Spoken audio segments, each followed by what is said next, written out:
Is audible? No. Yeah, once again, we are restarting the session. This is the 5th unit of research methodology. That is what today we are going to discuss. The first unit tells you about what is research, what are the various types of research we can conduct, and which type of research is suitable for what purpose, and how to frame hypothesis, all those things that we discussed in the first unit.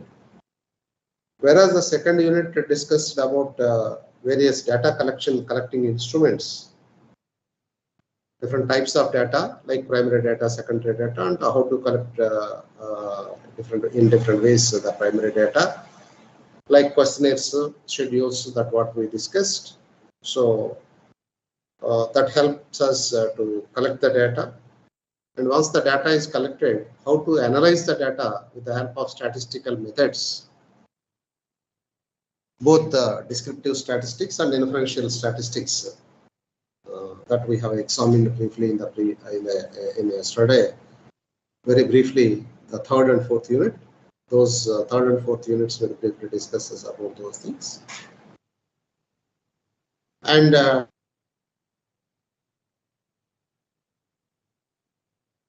fifth unit comprises of research report. That means whatever after deciding to do research for a particular purpose and collecting the data, analyzing the data, the results of the data or the findings of the data has to be reported to the concern. Then only the research is going to be complete. So this we are going to discuss today. So today in the fifth unit, we are going to discuss about research report, structure and components of research report, various types of reports, the characteristics of good research report and the qualities of a good research report. So how to come out with pictures and graphs representation. And finally, the introduction to SPSS, that is statistical package for social sciences, because our management comes under social science, or the business studies comes under social sciences. So first let us try to examine what is a research report. A research report is a document that contains basic aspects of the research report project. So for what purpose we conducted research, how we conducted research, in what way we analyzed the data, and what are all the outcomes. Those things in a nutshell, instead of giving bundles together all that data, data analysis and all those things. In a nutshell, in few pages, we are going to represent the outcome or the end result of our research project. And this research report is a systematically presented data. It is systematic, articulated, and orderly presentation of research work in a written form. So in writing, we will be presenting the whatever research work we did. So this written form, it may be handwritten, or it may be typed, or it may be computerized output. Anything comes under the research report only, provided the reader must be able to read it. Then there are certain stages in the report writing. Before start of the report writing, knowingly or unknowingly, we will go through all these different stages. First of all, before start of the writing of the research report, we must understand, we in the sense the researchers must understand the purpose of the report in brief, or for what purpose it is being prepared. Because as you might have observed by this time from your general management subject, principles of management subject. MBO, our management is by objective, because in order to fulfill the objective, we will be managing the things. If there is no objective, if there is no goal, suppose if you want to go to one place, you have to fix up the direction. If you don't know where you want to go, every road leads to your destination, my dear friends. So that is why you should have a certain objective or goal. Then only accordingly we will work how to reach that goal or how to fulfill that objective. So in the same manner, for what purpose you are giving this research report? So our report must fulfill that first. So that is why we must be very cautious about the purpose for which we are preparing the report. And accordingly, because we will be collecting a lot more data and we will be collecting, we will be doing different types of analysis. So it is not that all the data and all the analysis has to be presented.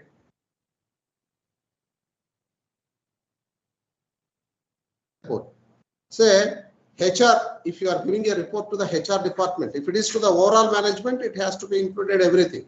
Suppose you are giving a special report to HR, Human Resources Department, then they don't need all other details like sales, production, procurement, and all those things. So what is manpower requirement and what is existing, and at what rate the people are moving from our organization to other organization, and how many new incumbents are joining. Okay, so what should be our plan, expansion plan for the next 2 years? And for that, the HR department must keep the capable or right persons ready.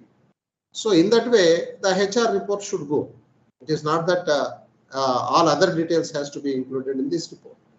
So that is why before starting the report of itself, writing the report of itself, the researchers must understand that particular report in hand for what purpose you are writing.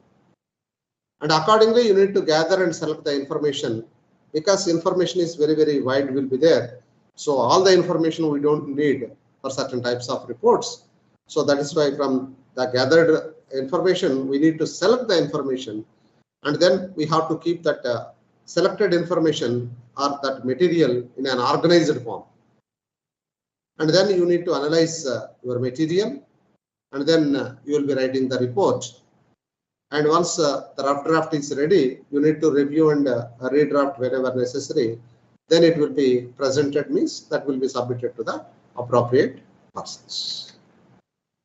When you come to the structure and components of different components of the research report, mainly it will be 3 parts. First part is formality part. All formalities you have to fulfill, or certain protocol you have to follow.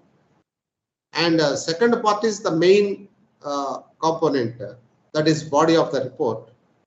And the third part is the bibliography, that additional, what is not what we have not shown either in the formality part or in the main body part, but which sometimes some readers want to refer. All those things will be kept in the third part. So coming to the first part, which is also known as formality part or protocol of the research report. Cover page. First, of course, that we need not tell in detail. So that binding and all, and a cover page within that, in that cover page, title page will be there. And certificate or statement. Statement, say how you collected the data and for what purpose this report is being prepared. And then index, that is index tells you the brief contents. Then after that, table of contents. This is a detailed index. Then acknowledgements, because in the process of either in the process of collecting the data or analyzing the data or in reporting the data, various people might have contributed, various organizations might have helped you. So that is why acknowledging them. And then list of tables and figures used. in that report, preface or foreword or introduction for that report, and then summary of the report, that is executive summary, it will be there. So these 9 different activities, these are considered as the formality part or protocol part of the research report. Then the second part is, this is the main report or central part of the report. Here, statement of objectives. What you want to test, what objectives or what problems, solution, for which problems you want to find out solutions, or which things you want to find out for betterment of the existing performance. Like that, statement of objectives. That means what you want to achieve by doing this research and making a presentation to the appropriate authorities. Then the second part of this main report is methodology and research design. So for this, what methodology you have adopted? What is the total population? How much sample you have taken? That sample you have taken as this probability is parametric or non-parametric. Then in which method you are analyzing. All those details about the methodology and the research design you will be explaining after the objectives. Then what are the different types of data you have used? Primary data, secondary data, primary data, where from you collected, secondary data, which reports you have collected, and whether they are authenticated sources or not. So in order to understand that, different sources will be indicated. Because nowadays people says that where from you have taken means it come in Google, sir. That's all. So that is see, I'm not finding fault with Google, but Google is a search engine and it will facilitate what you want. It will not tell directly. It won't never gives its own opinion. What are all there posted in the web? That from that it will pick up and it will show it to you. It is your responsibility to understand the reliability or the authenticity of that source, and then after that you have to argue. Because some say whether say 2 + 2 = 3, if you put that post also, Google will accept it. You can upload. If somebody asks what is 2 + 2 means, your answer will also be shown.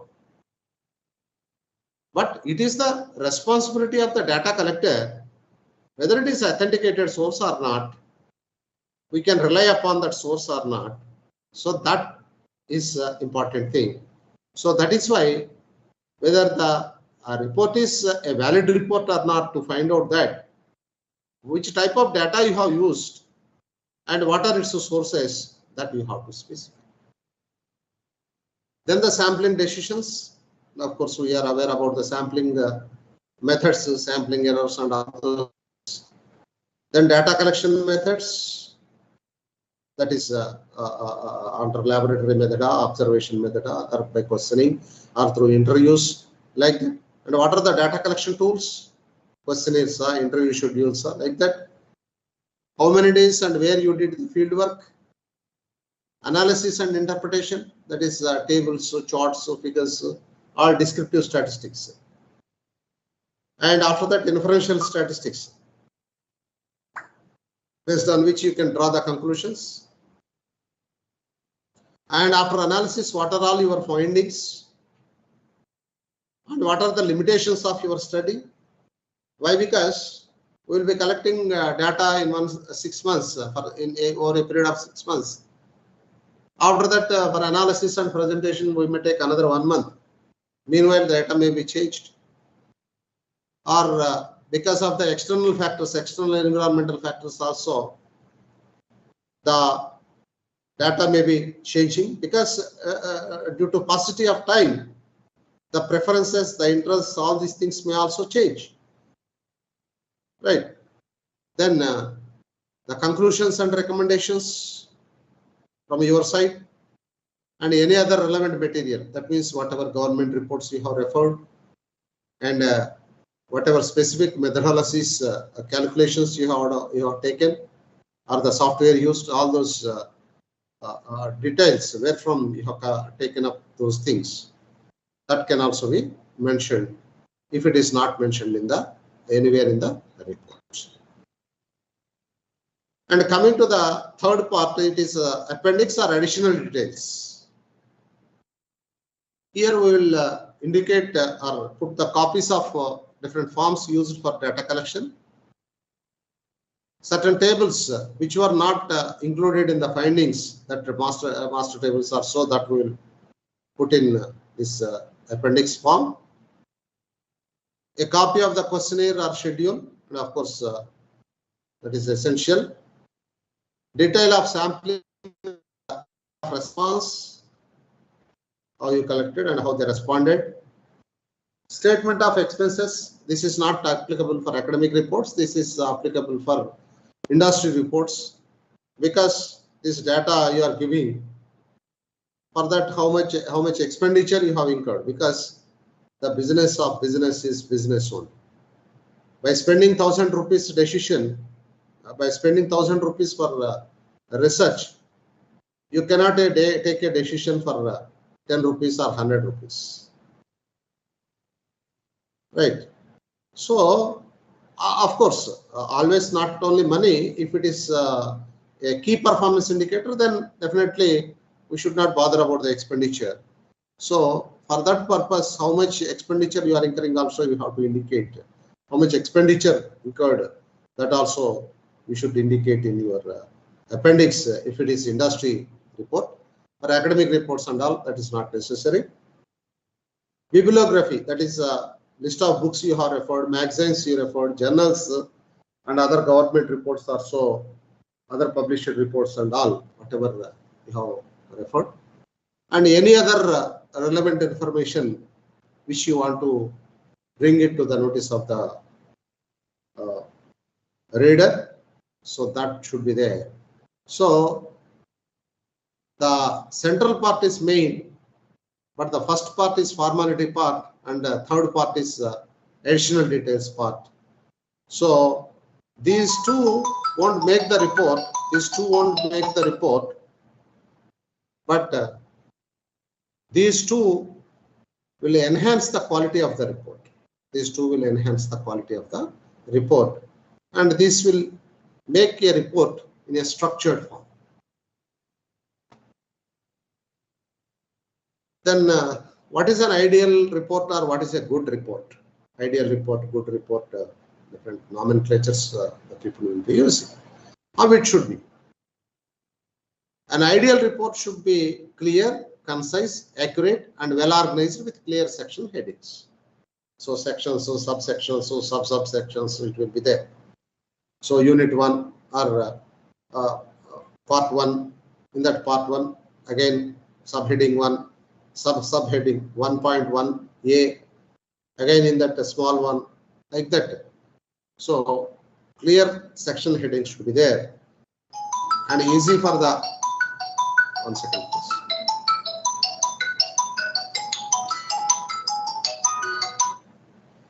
అమ్మా నేను క్లాస్లో ఉన్న 12:30 తర్వాత మాట్లాడతా. Hello hello hello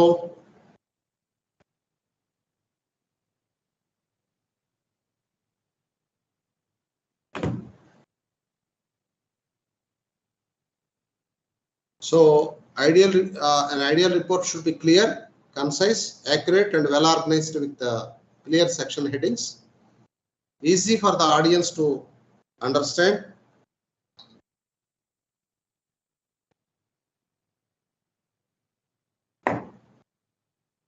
Presentation is a key element in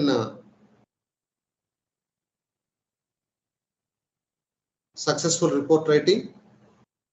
Formatting, revising, and proofreading are important process for good report writing.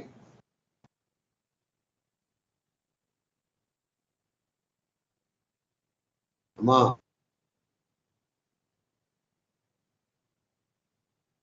12:30 తర్వాత మాట్లాడతాను నీతోటి. 12:30 తర్వాత మాట్లాడతానమ్మా. నేను క్లాస్లో ఉన్న మధ్యలో 200 మంది పిల్లలు ఉన్నారు.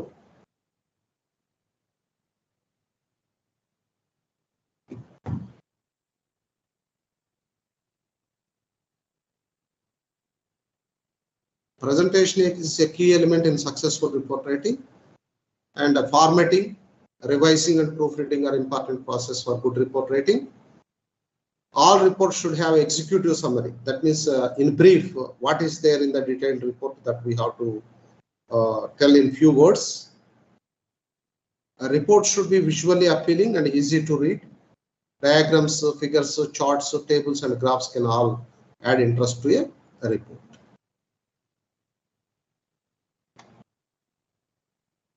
There are 11 characteristics mentioned for a good report. Those 11 characteristics are simplicity, clarity, brevity, positivity, punctuation, approach, readability, accuracy, logical sequence, proper format, and finally the presentation. Now let us briefly see or look into how these things goes in little bit in detail. Okay, the first one is simplicity. So this speaks about the language what we are using there. So simple words we should use. It must be easily understandable, and to the possible extent we should avoid jargons and technical words. And if it is, even if it is a technical report also, to the possible extent, we must try to make the reader understand by using simple words. And the second thing is clarity. The language or the words which we are using, it should convey the straight and clearly expressing way we should indicate it. So for that, report has to be written in correct form by following correct steps. The third one is brevity. This indicates about the length of the report. It should not be too lengthy, but at the same time, it should not miss the important information. So a report shall not be unnecessarily long, so that the patience of the reader is not lost and there is no confusion of ideas. But at the same time, a report must be complete. A report is not an essay. Remember, you are not writing an essay. You are not competing for an essay writing competition. But at the same time, it should be simple and it should be crispy. The fourth one is positivity. As far as possible, positive statements should be made instead of negative ones. Suppose the performance you want to indicate, the performance of the people you want to indicate. Suppose in your organization, 60% of the people are performing well, 40% are not up to the mark. Okay. Then instead of saying that, the same thing can be represented in two ways. If you say that 40% of the people performance is not good, then it shows some negativity. When you say the same thing, the 60% of the employees' performance are up to the mark, then it automatically represents that other party is not up to the mark. So same thing can be represented either in a positivity form or in a negativity form. Okay. So in that way, always you must choose the line of positivity in reporting. Punctuation marks, because punctuation marks makes so much of difference. Punctuations have to be carefully and correctly used, otherwise the meaning of sentences may be misunderstood or misinterpreted. And the sixth characteristic is approach. It may be personal or impersonal. When it will be personal means one individual writes the report based on personal inquiry and based on his or her observations. Then it will be in the form of personal sentences, because I observed, my observation, like that it will be there, and it is direct speech. You are aware about direct and indirect speeches. When the impersonal report will be there means somebody collected the information and you are reporting the things. then at that time you should tell like a third person indirect speech as per the data collected, as per the data collected by the group of researchers or from source. It shows like this. Like that you have to tell you have to the approach should be, because somebody else collection and all these things you should not represent as you should not represent in direct speech as if it is yours. And the seventh characteristic is readability. The key factor of your report is its readability, the style of presentation and the diction. Diction means usage of words, appropriate words, shall be in such a way by that readers find it attractive. Okay? So reader must find some, from beginning to end, that curiosity you should develop by using appropriate words. When it is clear and clarity is there, then automatically readability will come.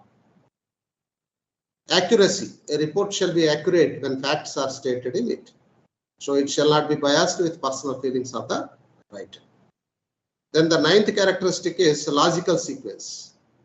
The points in a report shall be arranged with a logical sequence, step by step, and not in a haphazard manner.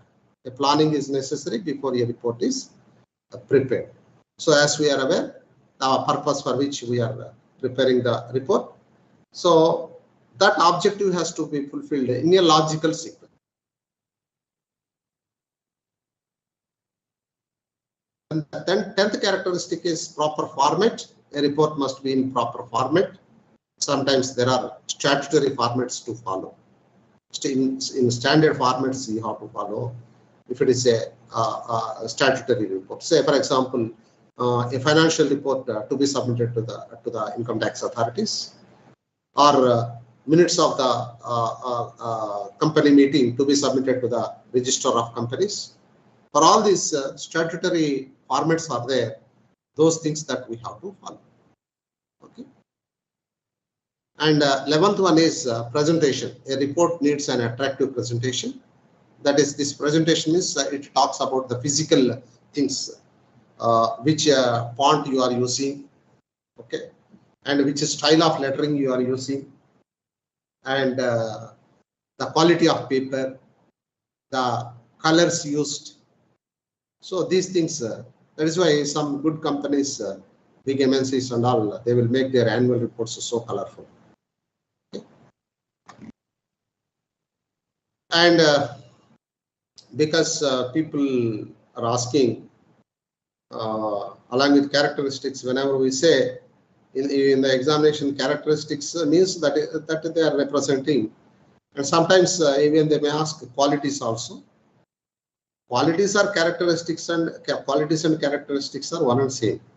It is all what the report, how the report should be. That is what is necessary.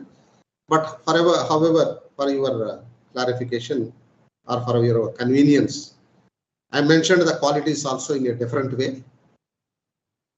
So far, whatever 11 characteristics we discussed, that is there. So the qualities of a good report, another 13 qualities also I am bringing to your notice for your facility. In a way, those who can understand, it will be a repetition, just we can repeat, by that we can understand easily. So here, if you take up the qualities of a good research report, precision, that is a good report, the report writer is very clear about the exact and definite purpose. It is like fixing up the in mind for what purpose you are preparing that report. So that has to be fulfilled. Okay, because this document will become a valuable document only when it serves its purpose. Right? Then the second quality is accuracy of facts. So whenever you are giving statistical data in that, you need to ensure that you have collected from appropriate source, and the facts are accurate to the best of your knowledge, because sometimes without your notice also it may go wrong, but to the best of knowledge, knowingly you should not keep wrong information in that. And relevant. So because as different types of reports will be there. So the relevancy of the information, because no information is not at all useless. Every information is useful, but information is right information, but we have to put it in the right report. Say detailed HR information is not necessary for financial management, for a finance report. At the same time, detailed financial report is not necessary for a production report. I'm not saying that one is not interrelated with the other, but a detailed thing is not necessary, right? So write relevant information based on the type of report, which report you are preparing. Based on that, the relevant information you should, the report should contain. And the reader orientation. While drafting the report, the researcher must ensure that the report will be reader oriented. So that means the reader must have some enthusiasm. You should develop that, because first page itself, if it is boring like anything, just they will turn the pages within 1 minute. They will turn 20 pages and they will say it is completed. So when you are using good words which the reader can easily understand, and the flow of information, and at the same time not confusing jargons and all these things are there, continuity is there in information, then automatically it will attract the attention of the reader, and that report will become reader oriented. Simple language you should use. Simplicity is the best for preparation of any report. It is just another essential feature of a good report. A reporter should be careful of using simple sentences instead of using complex sentences. Complex compound sentences we need to try to avoid. We are not saying that that is wrong, but if you want to make your report more attractive, more readable, you should better try to avoid those things, unless it is a must or essential.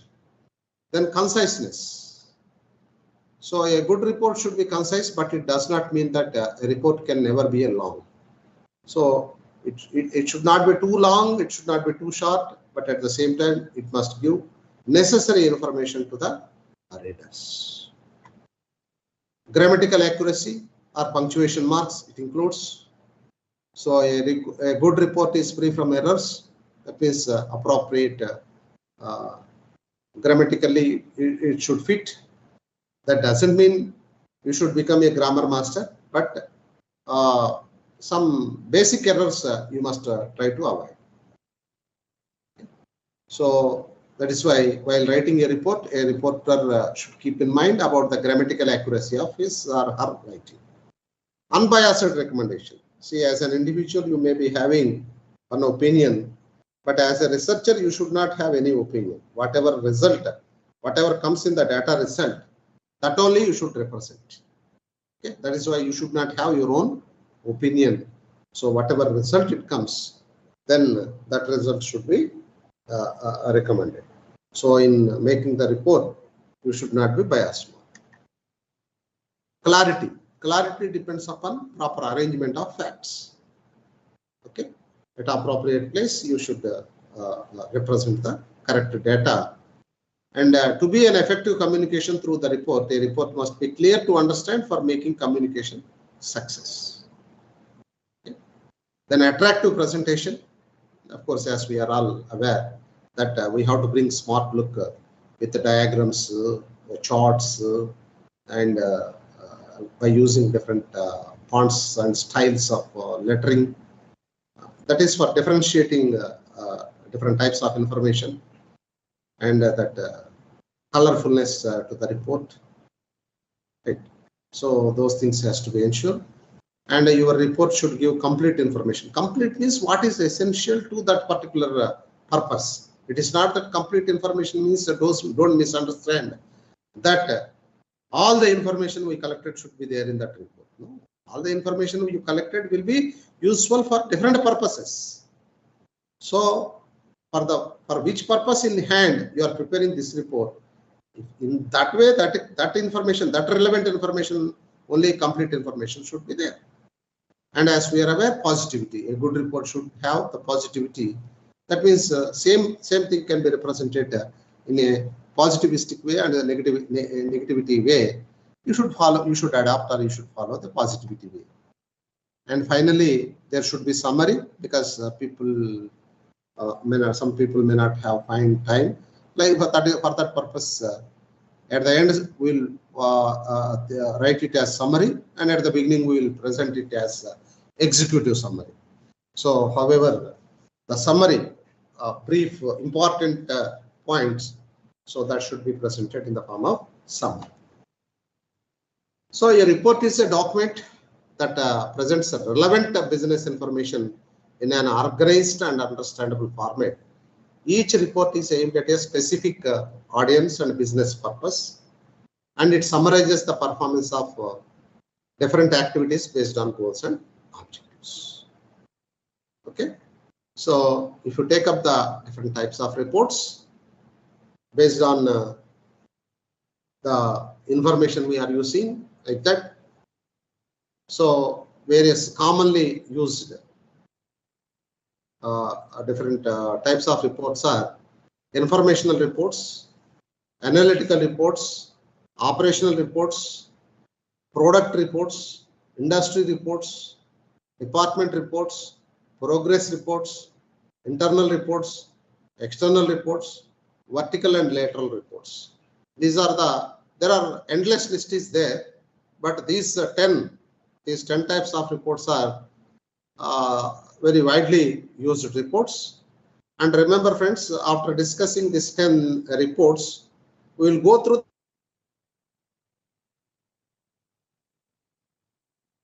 HR report, marketing report.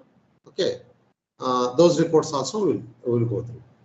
And sir, why should we discuss this many types? Means, my dear friends, these 10 types of reports you will find in all functional areas. Like how you will find the functions of management, planning, organizing, staffing, directing in every functional area. That is in marketing also you will find planning, organizing, staffing, directing and controlling. In finance also you will find planning, organizing, staffing, directing, controlling, like that. These different types of reports you will find in different functional area reports. That means in finance also you will find informational report, analytical report, operational report, like this. Product report, instead of product report, their project report will be there.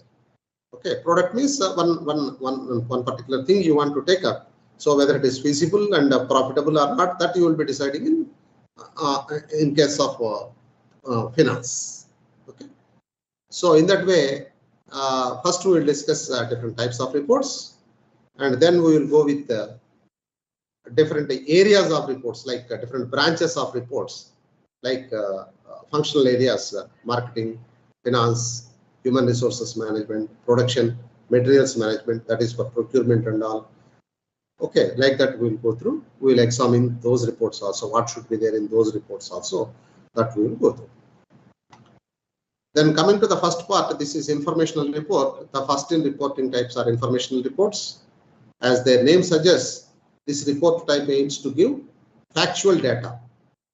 What are all the facts and figures that will give it to you? This can include performance reports, expense reports, justification reports and all. So what is happening, just it will give. Like these are all annual, monthly, weekly reports. Annual reports, monthly, weekly reports, monthly reports, annual reports about sales, about marketing performance, okay, about HR performance, different performance reports and all these things. We will be preparing based on weekly, monthly, annually. And in this, what happened in this that week, that information it will provide, informational reports. The second category is analytical reports. Analytical reports. These analytical reports will be considered as the business intelligence, with the use of business intelligence reporting tools we use. Because in the analysis, it is not only important that what we are doing, but how our competitors are doing and how they are reacting also, it is important.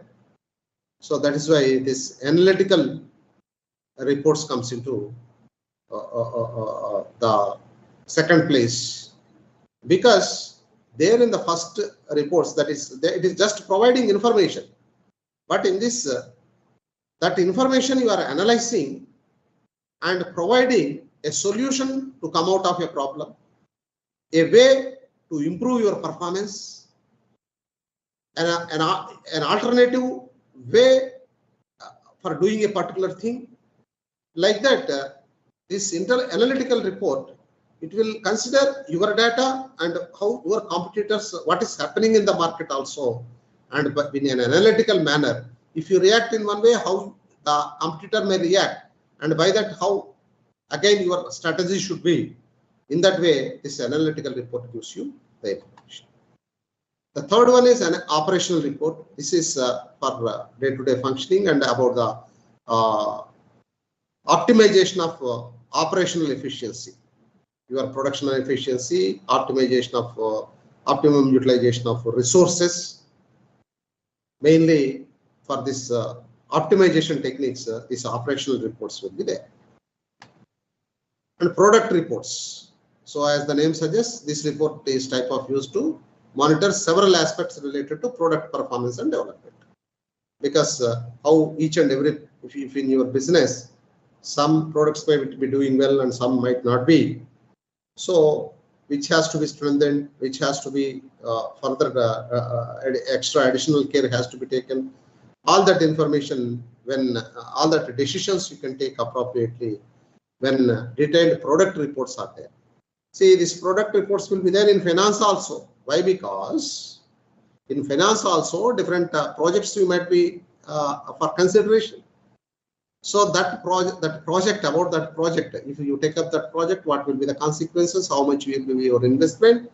How much will be the returns to the organization? Okay, in how many years you can get back your money? That is payback period, or what will be the rate of return on your investment? So all these details will be right. And industry reports. That means it tells us not only about our organization, but similar type of organizations engaged in the same business. The industry reports will be there. Why? Because sometimes your organization sales might be coming down, but when industry sales is also coming down, then you need not worry, because the total industry is not doing well. The industry means group of organizations engaged in similar activity, right? Suppose if you are representing the HCL HP laptops, okay, suddenly you find last month there is decrease in sales. Okay, immediately you should not worry. What about the industry sales? On one hand, total laptop sales is going up and your company sales is coming down, then it is a alarming stage. But when total industry sales itself coming down, okay, and because various governments are nowadays supplying these tabs, laptops and all, because of that people are not buying the other laptops, or the another reason may be as the schools, colleges comes into offline, the new purchases, because earlier for offline and online and all, people used to purchase these tabs, laptops and all very widely. So if the total industry sales is coming down and accordingly your sales is also coming down, then you need not worry. But when industry sales is going up and your sales is coming down, then it will be really an alarming stage to that activity to your organization. So then you must be very, very cautious. Then department-wise reports. Within the functional area also various departments. Okay, suppose if you take marketing, customer service department, logistics department, dealer management department, okay, the financial activities department, all these things are, if your organization is a small organization, there it represents, say marketing department, finance department, like that it represents. The progress reports. Progress reports, it will also be prepared for regular intervals, but here KPI scorecard, that means key performance indicators. Key performance indicators. Okay. This tells about what is your sales, gross sales, what is your expenditure, what may be the projected profit, like that key performance indicators in order to assess the performance. Suppose if you take a small child, after birth, every month you will be taking the child to the pediatrician. Then pediatrician will weigh the child and they will measure the length also. Then the pediatrician will say, yeah, growth is there, healthy growth is there, because they will record that weight. What weight at 2 months baby, 3 months, 4 months. So even they are putting up weight, then it will be good. Okay. Or like that, if a hypertension patient goes, what is the BP at different intervals, blood pressure at different intervals. Okay. So like that, how we measure the look into the human beings. For business also, key performance indicators will be there. Gross sales, okay, and how we are able to recover the money, recover in the sense how the debtors are paying back, how we are paying to our creditors within the due dates. So like that, key performance indicators will be there. It is like a KPI scoreboard or key performance indicators scoreboard. Then internal reports. These internal reports are being specifically used for within the organization and within the department also, because these will give the facts about our activities. So it helps us to improve further where we are lying behind. So there are where our investments are going waste. So there we can find out the possibility of improving ourselves. Then external reports. External reports these are for stakeholders, maybe for our creditors, maybe for our bankers, maybe to the government, maybe to the shareholders. For them, in a crispy form, in an executive summary form, we will prepare the reports and give. Then vertical and lateral reports. The vertical and lateral reports, in the sense, vertical report means in the same department, between higher level and lower level, it will be moving within the same department. Lateral reports means across the departments it will be moving. Okay. So these are the various types of reports. All these types of reports, again, we will find in different functional areas like finance, marketing, HR, and all those things. So for the gap, I will stop here. Again, now it is we crossed 11. Again at 11:10, we'll assemble back and we will discuss different functional reports, and after that we'll discuss we'll have a brief introduction about SPSS. So again, let us come back at 11:10.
Yeah, welcome back after a short break. Now, let us go through different functional reports. It is in the sense different functionalities of business organization, functional areas. We are not talking about functions. Functions are planning, organizing, staffing, directing, controlling. Functional areas are marketing, finance, HR, production, materials management. These things will become functional areas. Okay. So now we are going to discuss about different functional area reports. That means marketing like that. Okay. The first one is financial report. So financial report, whenever you are preparing, it will be like this. So you have to clearly indicate what are current assets, what are current liabilities by that working capital, and how comfortable you are with your liquidity. That means current obligations and current receipts you are considering. And that tells you your ability to make the payments to your vendors. That means to your suppliers or to your creditors. Because making payment in time to our suppliers enhances our credibility. If we fail to pay, it is not only that we have to make the interest with payment with interest, but it also reduces or decreases the credibility of our organization with creditors. So that is why you must have a clear report on this well in advance.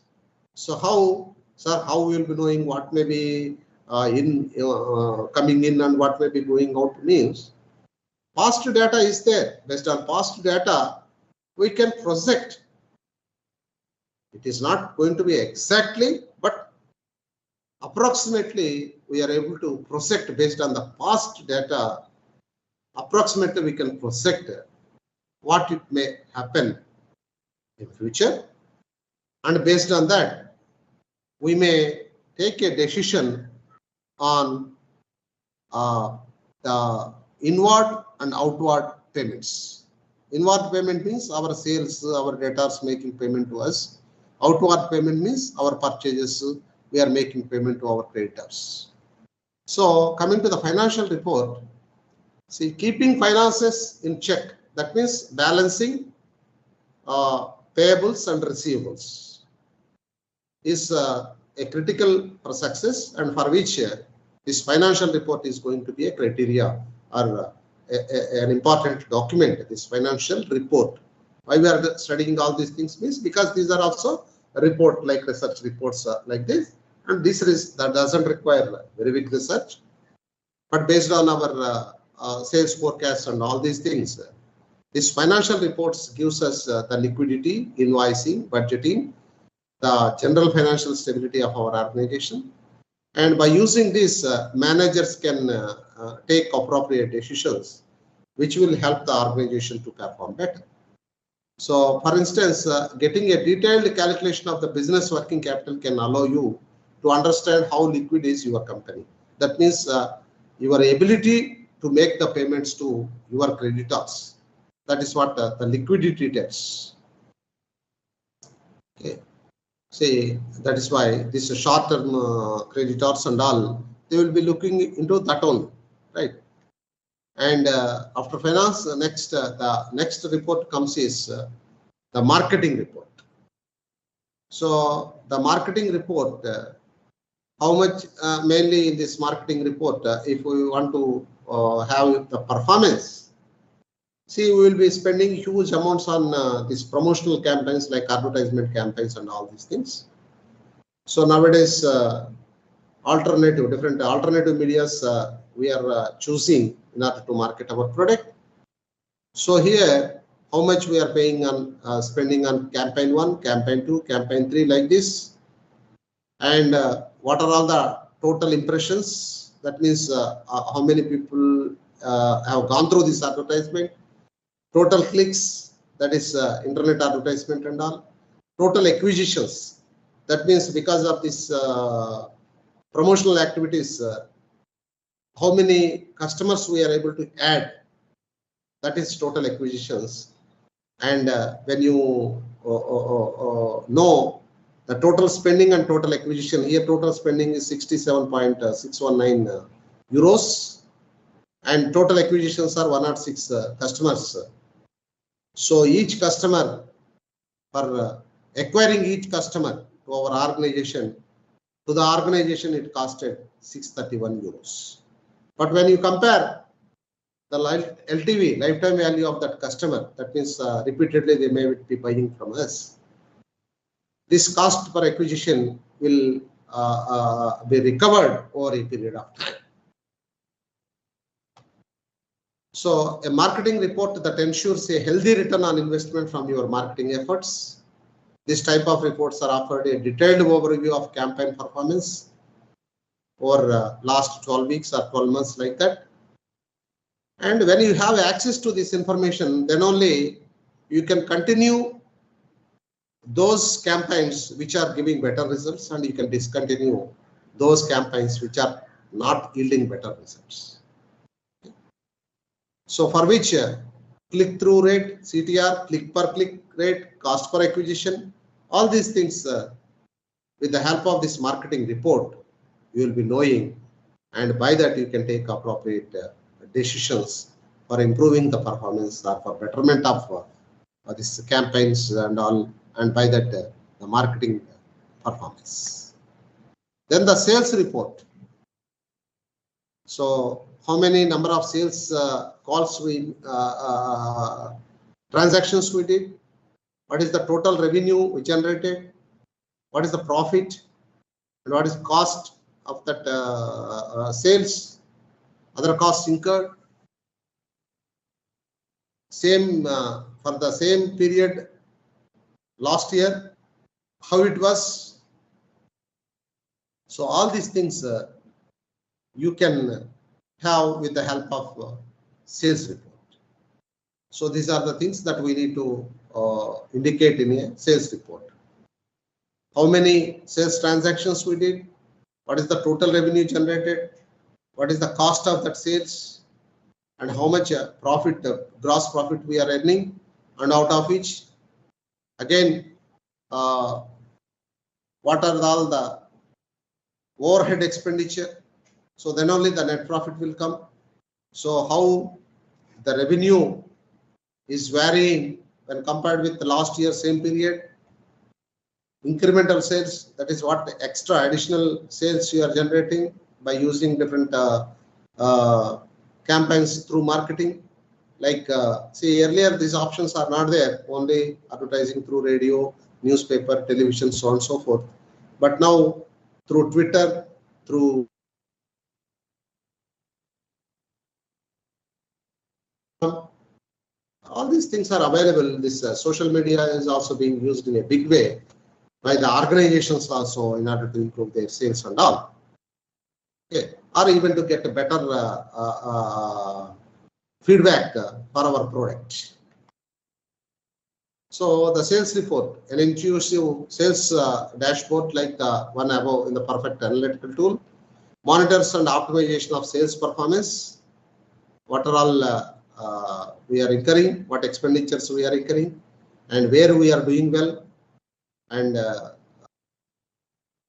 based on this information, the sales managers and sales executives can improve their performance, and by that the organizational betterment of the organization will take place. So the value of this sales report lies in the fact that it offers a complete and comprehensive overview of relevant information, and where we are lacking when compared with our competitor also, that will also you can have. So that by rectifying those things, we can improve the performance of our organization. Like that HR report mainly absenteeism. Absenteeism means people are not attending to the work. Okay, they are putting leaves, something else, or without any information they are going. And at that time, we have to ask either existing people to go for overtime, or on war-foot basis we have to bring temporary workers, because the schedule should not be get disturbed. So that is why how this overall employee effectiveness is happening when compared with last year. What is the absenteeism? If absenteeism is increasing, that means employees are not willing to come and they are finding reasons to avoid the things. Means particularly when production activities are there, then you must think about the situation. There is something wrong which is creating problem for them.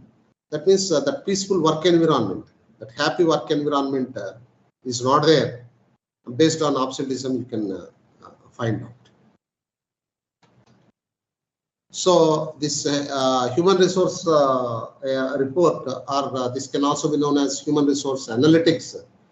So how people are performing, what is overall labor effectiveness, what is our overall employee effectiveness, what is the absenteeism rate.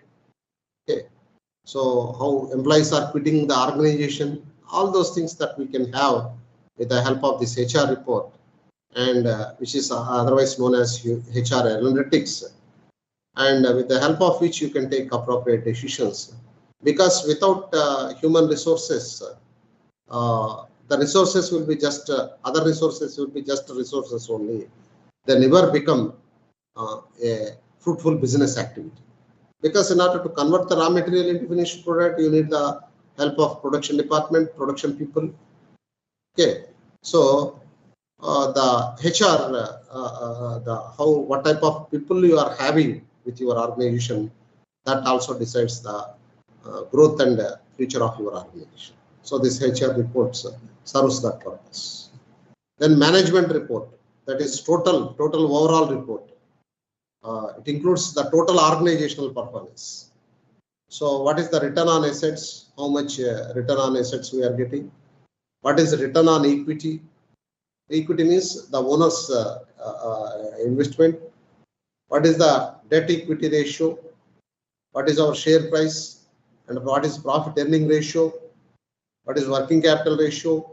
All these things at a glance we will be reporting to the management.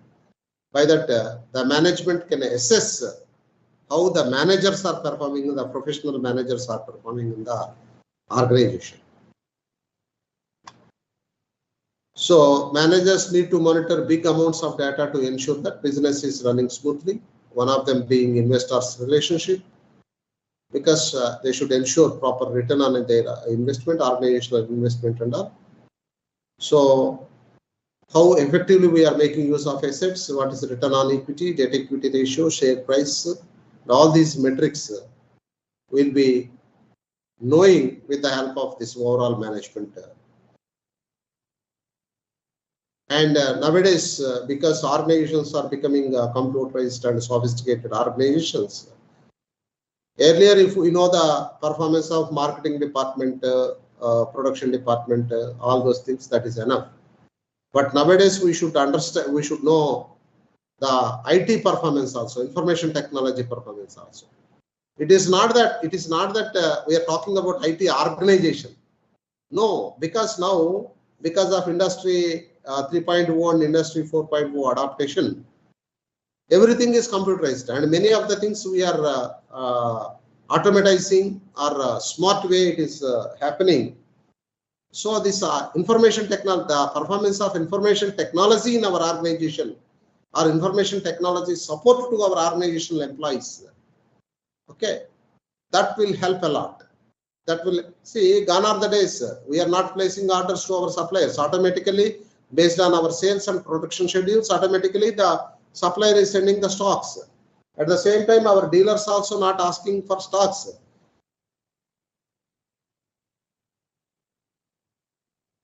Sales, then immediately we are dispatching the stocks to them. So like that, this all depends upon the IT support. So that is why nowadays, along with marketing, finance and HR departments, like the organization should consider the IT performance report also. So just like all of the other departments and sections covered in so far, the IT department is one that can especially benefit from these types of reports. Because in IT dashboard, how effectively your systems are working, in the sense, say, through website, you have given an option to the customer to book directly the customer service requirements or directly the purchase orders like that. But how effectively it is working, how user friendly it is, and how it is performing, any mistakes are taking place, because sometimes the customer books the things, books the customer service requirement, but it won't reach us because of the system, whatever system we are designing, that fault will be there. And sometimes we can design the systems in such an effective way that automatically that service request automatically it will goes to that area engineer or the technician who is taking care of that particular area, and at the same time it will come to us also, to the central office, and whereby technician will attend for that service request, and immediately the action taken report will also be uploaded.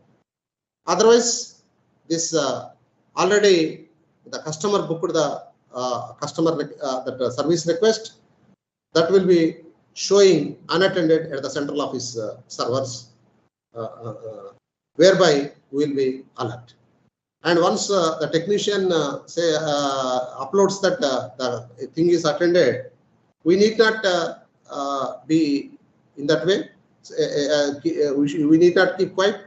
And to the customer also, we can ask by various means, by sending message or by sending any mail or like that. We can contact the customer also, whether the service request is attended or not, or any problem is indicated that is attended or not, how is the performance of the service, like that we can take the feedback also for improving ourselves in future. So this is all supported by the information technology which we are adopted in our organization. Then the next one is procurement. Say, unless we are good in procuring, because a poor things you buy and a good things you cannot sell. So only thing is in the processing, you are converting, you are enhancing the quality into its in the usable manner. Suppose if you buy a cheap quality wood, and with that you cannot create a beautiful furniture. While buying itself, you need to ensure that you purchase appropriate quality of teak, like teak wood, Burma teak, like that. When you purchase that, then with processing, if you prepare the furniture, then because that quality of the raw material is good, then automatically the outcome also with your efforts or with the craftsmanship of your organization employees, it comes in nice way. So that is why we need to be very, very cautious in procurement also. And with in procurement, the right cost, acquisition cost also, we must be cautious. Why? Because with the higher cost, if we procure the things, in selling, we cannot be competitive with our competitors. So that is why procurement cost reports nowadays for exclusively for this procurement cost management also. Procurement analytics softwares are available, and procurement dashboards are available. And nowadays for modern organizations, this customer service report, which is very, very important. Why? Because earlier olden days, many of the purchases were once in lifetime, but nowadays many of the purchases become repeated purchases. Suppose if you take your grandparents, they might have purchased only one television or one radio, and throughout lifetime they might have used the same thing. If you take your grandfather, on those days only Bajaj scooters are available. One Bajaj scooter, if they purchase, then almost 30 years, 40 years, they might have used the same thing. But today it is not like that. Nowadays it is not mechanical scooters. These are all electronic chip-based things are there. So you are buying 5-6 years, that the product is also not performing, you are also not interested to use. Okay. So nowadays, after purchasing our product, if any small complaint is there, if you are not attending, then next time they are not going to buy our product, and they will tell about our product very negatively to all his friends and colleagues. That is why nowadays the modern organizations must be very much cautious about the customer service reports. So here, how many customer requests or complaints are there, how effectively we are handling them, and what type of customer satisfaction we are ensuring. Okay. See, why? Because here one peculiar thing will be there. Customer will get more dissatisfied even if they complain also, or even if they put a request also. If you are not attending for that, then the customer will get irritated.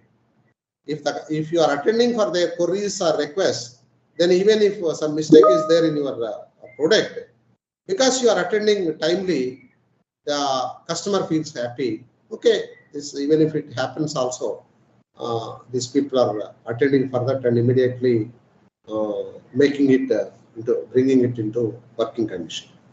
So because of this repeated purchases concept, the organizations must be very cautious about the customer service report. Not only that, nowadays because of this consumer councils, consumer courts, and consumer protection acts, and to be effective in competition, organizations are giving warranties, guarantees. So legally also we are obligated to do the necessary, to offer the necessary service to the customers. So in order to ensure satisfaction and in order to avoid any legal complications, so on and so forth, nowadays the organizations must prepare this customer service reports on regular intervals, and they should monitor the performance of this customer service. And the market research report, like which is the basis for all preparation of these reports.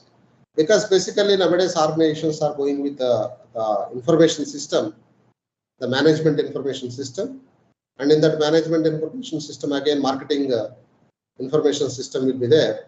At where 4 subsystems will be there: internal record system, marketing intelligence, the marketing research, and marketing analytical system or decision support system. These 4 components will be there.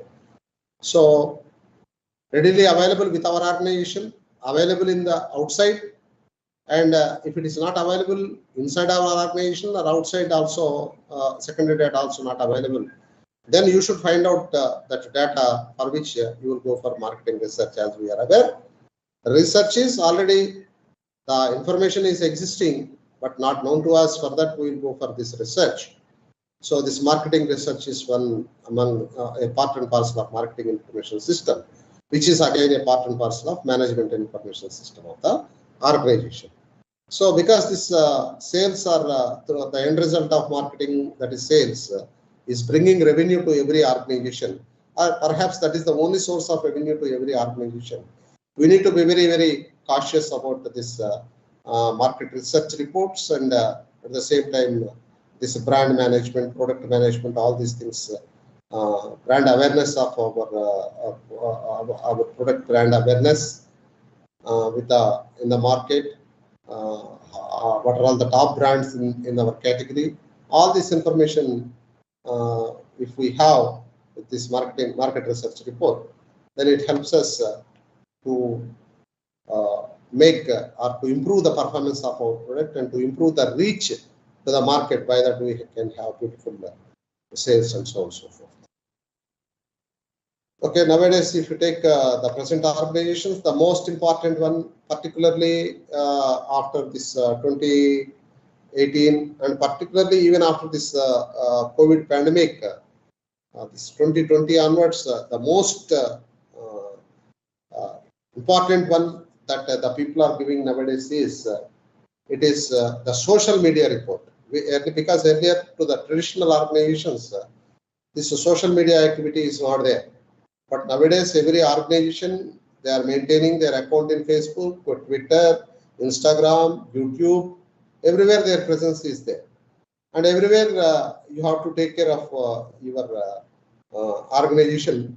And that is why in organizations also nowadays, new jobs are created like social media champions. Social media champions means Their duty is, so what are all the different posts that are appearing in our organization, about our organization in different social medias, and giving replies to them and putting positive posts about our organization, and any queries are there that attending for that. Okay, and updating information about organization in different medias. That is their duty. Okay, and big MNCs are outsourcing this activity also. Okay, so in that way, the social media reports, which is the edition after this 2020. So you have to look into your performance, your organizational performance in Facebook, Twitter, Instagram, and YouTube also, for which again you have to prepare a report, and that should be brought to the notice of this who is responsible for this information technology and for this social media, or to the marketing people. And this social media reports, mainly the four main social media channels, as we are aware: Facebook, Twitter, Instagram, and YouTube. So maintaining good impressions, clicks, engagement rates, conversations, good feedback, all these things we need to ensure, because nowadays all these online sales and everything, it is based on reviews. Okay, some XYZ will give revenue because of micro families. Earlier, people used to share a lot of information out of their experiences and all these things.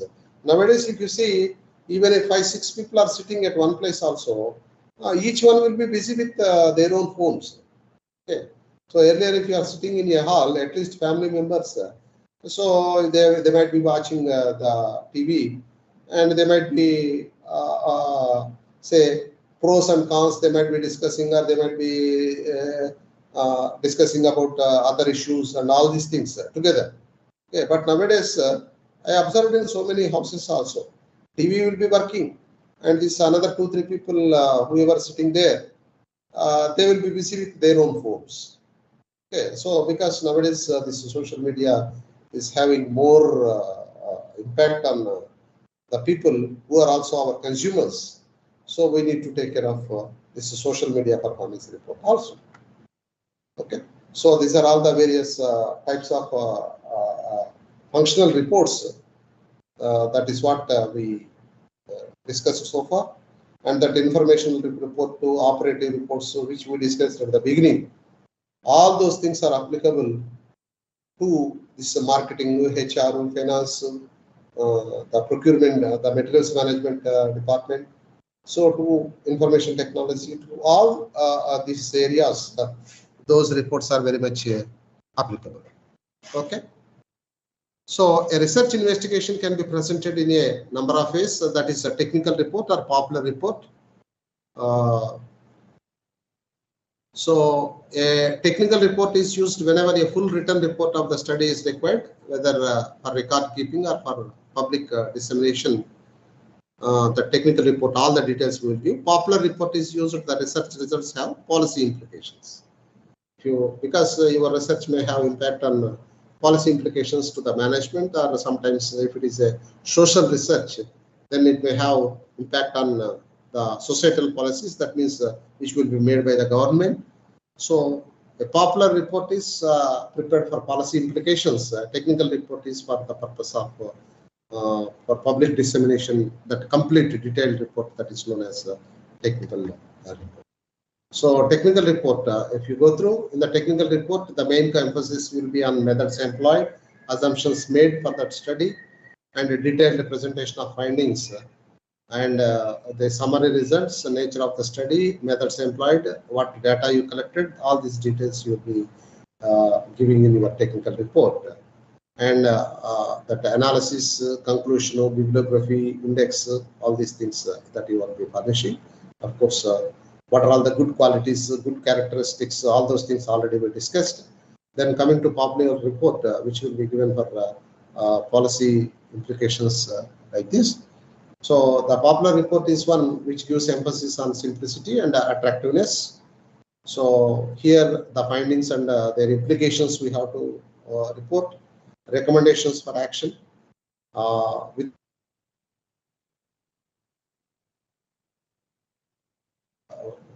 policy makers and what methods we employed, because to make the results more authentic, and technical appendices so what is not what we cannot include in the report, that about that also we should discuss. So this whatever report you are preparing, either it may be presented as a technical report. If it is having policy implications, it will be prepared like a popular report. And whereas the term says technical report, don't think that oh, it is only for engineering like that. Don't think like that. Technical report means a complete report about a particular issue. That is what is known as a technical report. The same thing when it is having policy implications, then it will be represented or reported in the form of a popular report. So this is very brief brief about what we can say, the report types, structure, and all those things. And we reached the end point. That is, we let us have some brief look into SPSS. So SPSS stands for Statistical Package for the Social Sciences. So it is the abbreviation. SPSS abbreviation is Statistical Package for the Social Sciences. So like many of us are thinking, it is not the new one. In India, we are using widely after 2000. But this is an IBM tool. IBM, you are aware, it is a product-based company, software company. It is an IBM tool, and of course they are having hardware also. They produce computers and all these things also. So this SPSS is actually IBM tool, and this tool first launched in 1968. Even we may not be aware of the computers also at that time.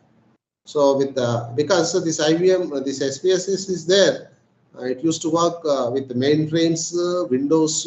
Now with this Excel formats, and also now it is getting updated every time. So in developed nations, it is there right from day one, 1968, right? This is one software package. This package is mainly used for statistical analysis of the data. SPSS is mainly used in the areas like healthcare, marketing, and educational research by the market researchers, health researchers, survey companies, education researchers, government, to know the effectiveness of their various social programs, marketing organizations, data miners, and many others. They are using widely this SPSS because it provides data analysis for descriptive statistics, numerical outcome predictions, and identifying groups. So this software also gives data transformation, graphing, and direct marketing features to manage data smoothly. So many of the features it is having, once you feed the data, automatically it will give descriptive statistics. It will come out with inferential statistics, that is outright result it will give, and with the help of which the data can be converted into graphs, the data can be converted into charts. Okay, so very smoothly, once you feed the data, it can be managed very, very smoothly. Then the question is, okay, you are talking about IBM SPSS. Then why should we go for SPSS? Means it is straightforward and it's English like command language, helps the user to go through the flow. Because normally when you want to execute program, you must be a technical guy, technical savvy, because you should know that the coding, how to write a program, that programmers should be there, and all those things is necessary. But the beauty of this SPSS is, if you know how to enter the data, then it is enough. The processing and all, it doesn't require any separate program writing. So what is to be done? Once you enter the data, it will come in English language, English like command language. The command language, it is not going to be in computer code language. It will be in English. It will tell you, or even if you type what is required to you, that will tell you how to get that result out. Suppose if you ask, I want what is the regression? Okay, regression for which variables? It will ask. And if you click on which variables you want to collect, which data from where you want to calculate, then it will calculate and give. It will calculate on the whole, it will calculate on the sections, okay, and it will calculate with one variable, and it will calculate with multi-variables also at a time, and it will give you the total answers or the output. Okay, so SPSS introduces 4 programs that help researchers with their complex data analysis. First one is statistics program, modeler program. Second one, text analytics and visualization design. So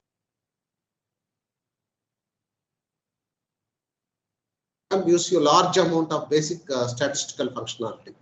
That gives frequency tables, cross tabulation, bivariate statistics.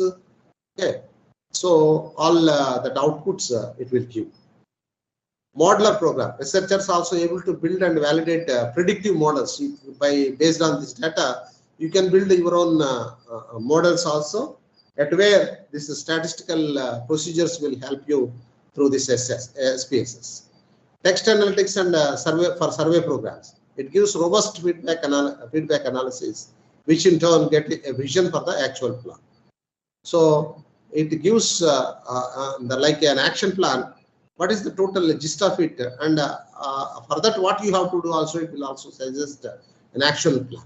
So it is also a visualization designer, in the sense the researchers found this visual designer data to create variety of density charts, radial box plots, and all these things.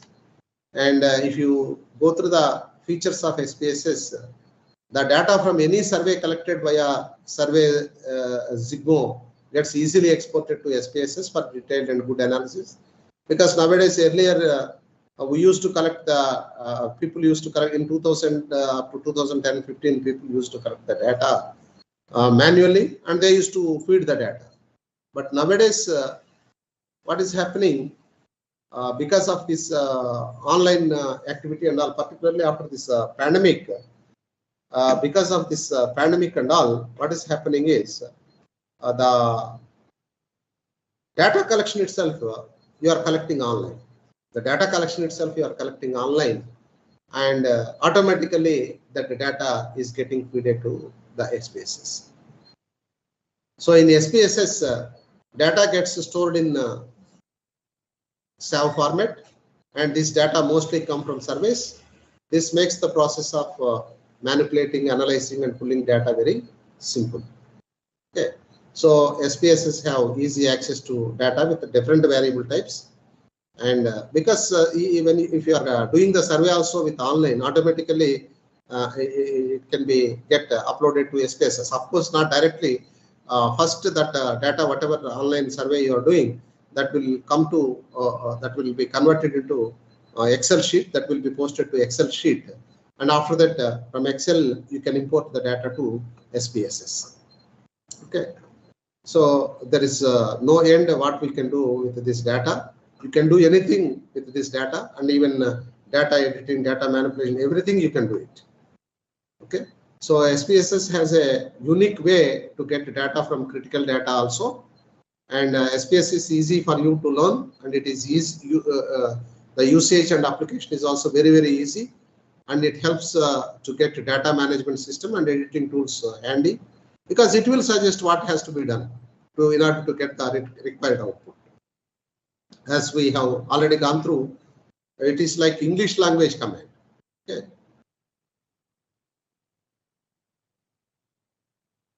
But at the same time, this SPSS offers you in-depth statistical capabilities for analysis and exact outcome, and plotting, reporting, section-wise, total data, cluster-wise, everything is possible. So statistical methods of SPSS. So all predictions you can do, like prediction for a variety of data, like cluster analysis, factor analysis, even the decongestion analysis, which is recent for the modern organizations. So everything that prediction analysis you can do. Descriptive statistics, that is indicating with bar diagrams, graphs, that also you can do. And you can do bivariate statistics like analysis of variance, ANOVA, MANOVA, These things also you can do it. And the relationship, linear regression, non-linear, these things also you can do it. Because see, if you give what is required to you, then it will tell you what are all the columns you have to select, and if you do that selection, and if you enter, just if you press the enter button, then automatically it will calculate and give you the required output. So a model way of selecting this, working with this SPS is just shown for your idea. So with this, because the same IBM only, different varieties of things, decision management, all diagrammatics for these different factors, how you can calculate directly from spreadsheet. Because as I told you, when we are collecting online data in spreadsheets, that information will be recorded directly from spreadsheets. We may get it imported to SPSS for further processing.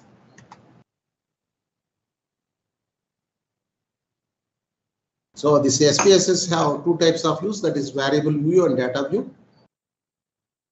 So variable view means each factor wise, each variable wise you can see, and that name, which variable you want to see, that if you type in that name, it will come. And if you can give separate label, that means separate coloring, distinct lettering, like that also you can give with the help of SPSS. And you can decide how lengthy it may be by lengthy one full length, or you can reduce the characters also. That means suppose if you take, you want the thing represented as SPSS, or you want to label it, you want to indicate it as a statistical package for social sciences, like that. Full also, if you want to indicate, there is no problem for that also.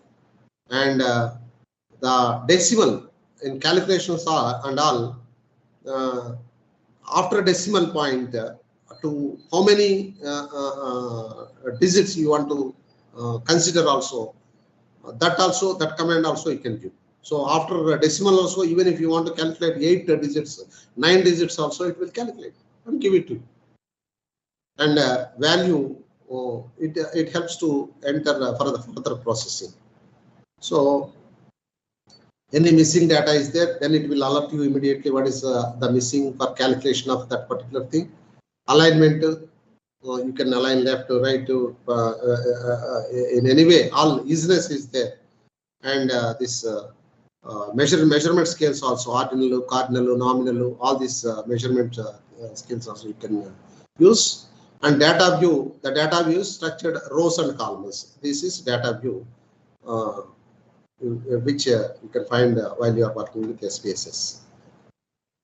So just for importing Excel file into SPSS, what are the steps required that indicated here? Just you can read it.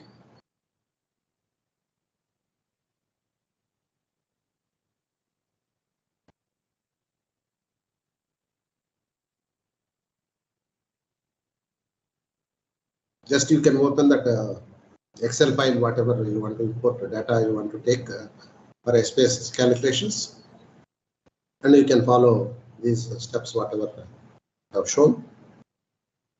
And finally, to conclude, the bottom line is, no doubt Excel is also another platform. It is a good way of data organization, but SPSS is more suitable for in-depth data analysis. So with Excel, you can organize the data well. With SPSS, you can analyze in-depth analysis. Okay, so both are essential for nowadays for modern organizations. Okay, so this is in brief about our research methodology, and now it is open for you. Next, if you want to ask anything, you can type it in your chat box, which I can answer.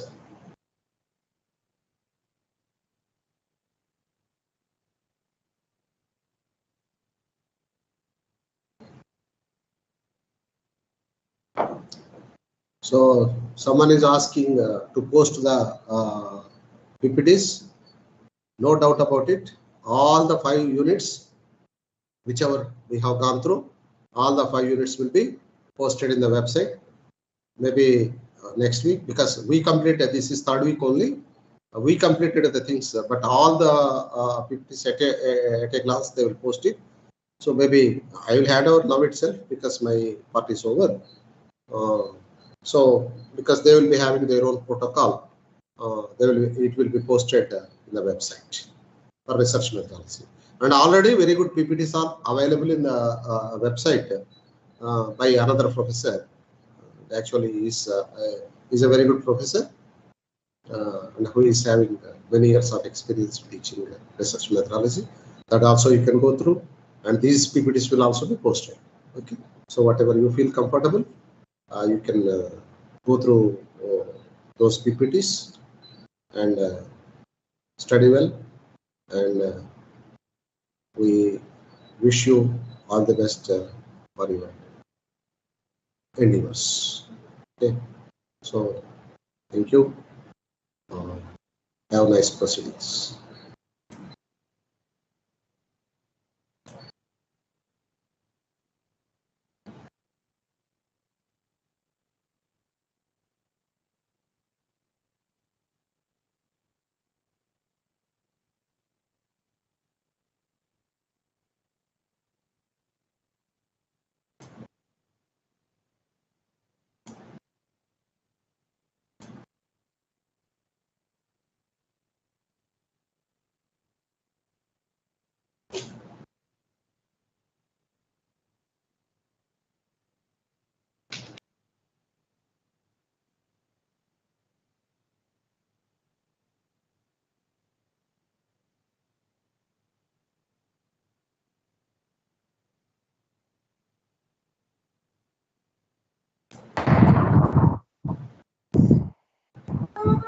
Excuse me, sir. Sir? Hello. Hello. Hello. Class here. Students, am I audible? Yeah. Yes, sir. Yes, sir. Yeah, good morning to all of you. Good morning, sir. Just let me switch on my PPT. That was my account, right, sir?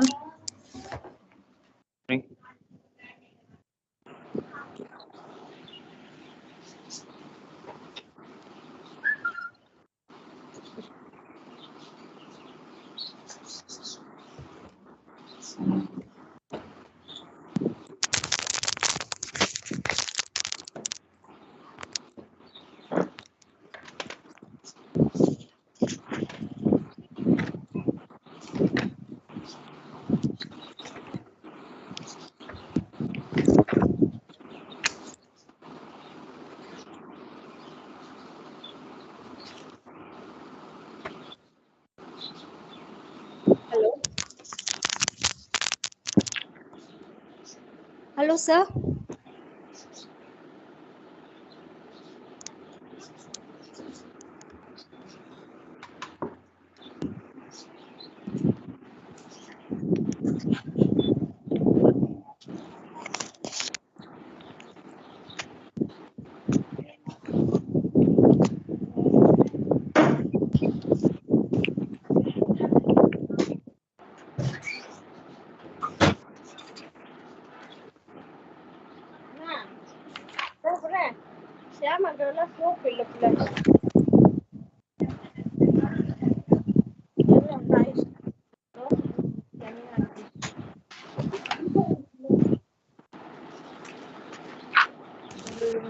Sir வாங்கினா தான் நமக்கு சரி வரும்.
So good morning, students.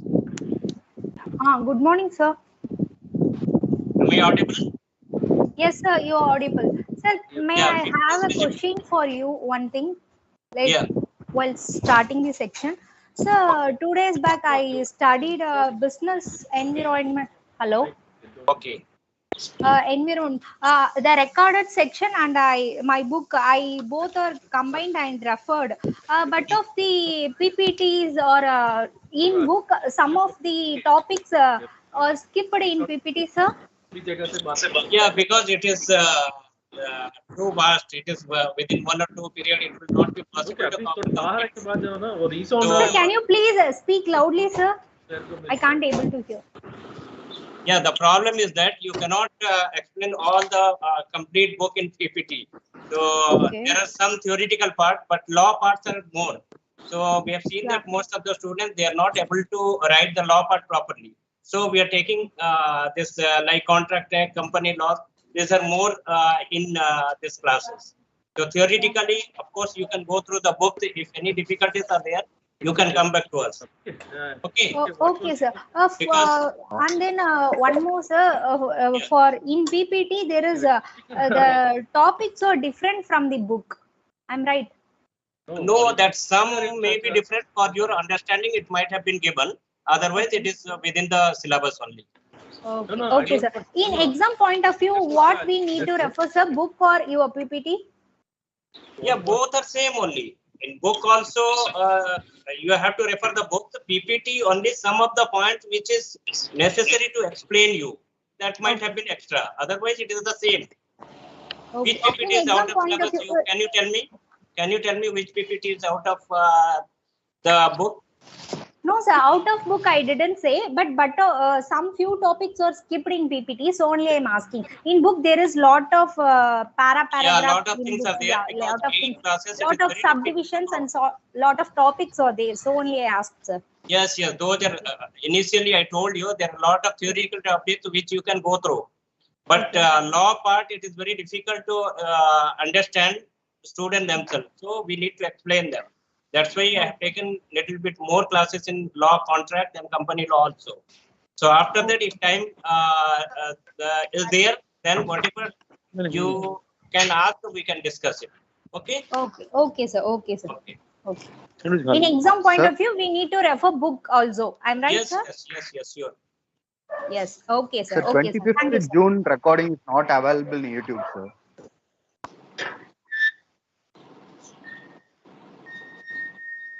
Hello, sir. Yes. Sir, 25th June recording is not available in YouTube channel, sir. That will see to that. 25th June. Yeah, yes, sir. Okay. All other recordings are available. Okay. Yeah. I have noted it down. We'll see to that. Yeah, okay, sir. Thank you. Okay. Yeah, presentation is visible to all of you. Yes, sir. Yes. Yes. Yes, sir. Okay. Sir, Yesterday. sir, Yeah. Shall we start now? Okay, sir. Which is Yeah. the Yesterday we. channel? Yeah. If you create any problem, then I will mute all of you. So I want that discussion class has to be there. So interaction has to be there because in law part it will be very very difficult if you explain theoretically. Okay. Is it clear? Hello. yes, sir. Yes, sir. It is clear, sir. Yes, yes. Shall we start now? Yes, sir. Yeah, yesterday we were discussing about the law of contract. Is there any difficulties or anywhere you could not understand or some confusion is there? Anything? I gave some of the examples, so it is by example you can understand better. Any difficulties, any part, or else we'll proceed ahead.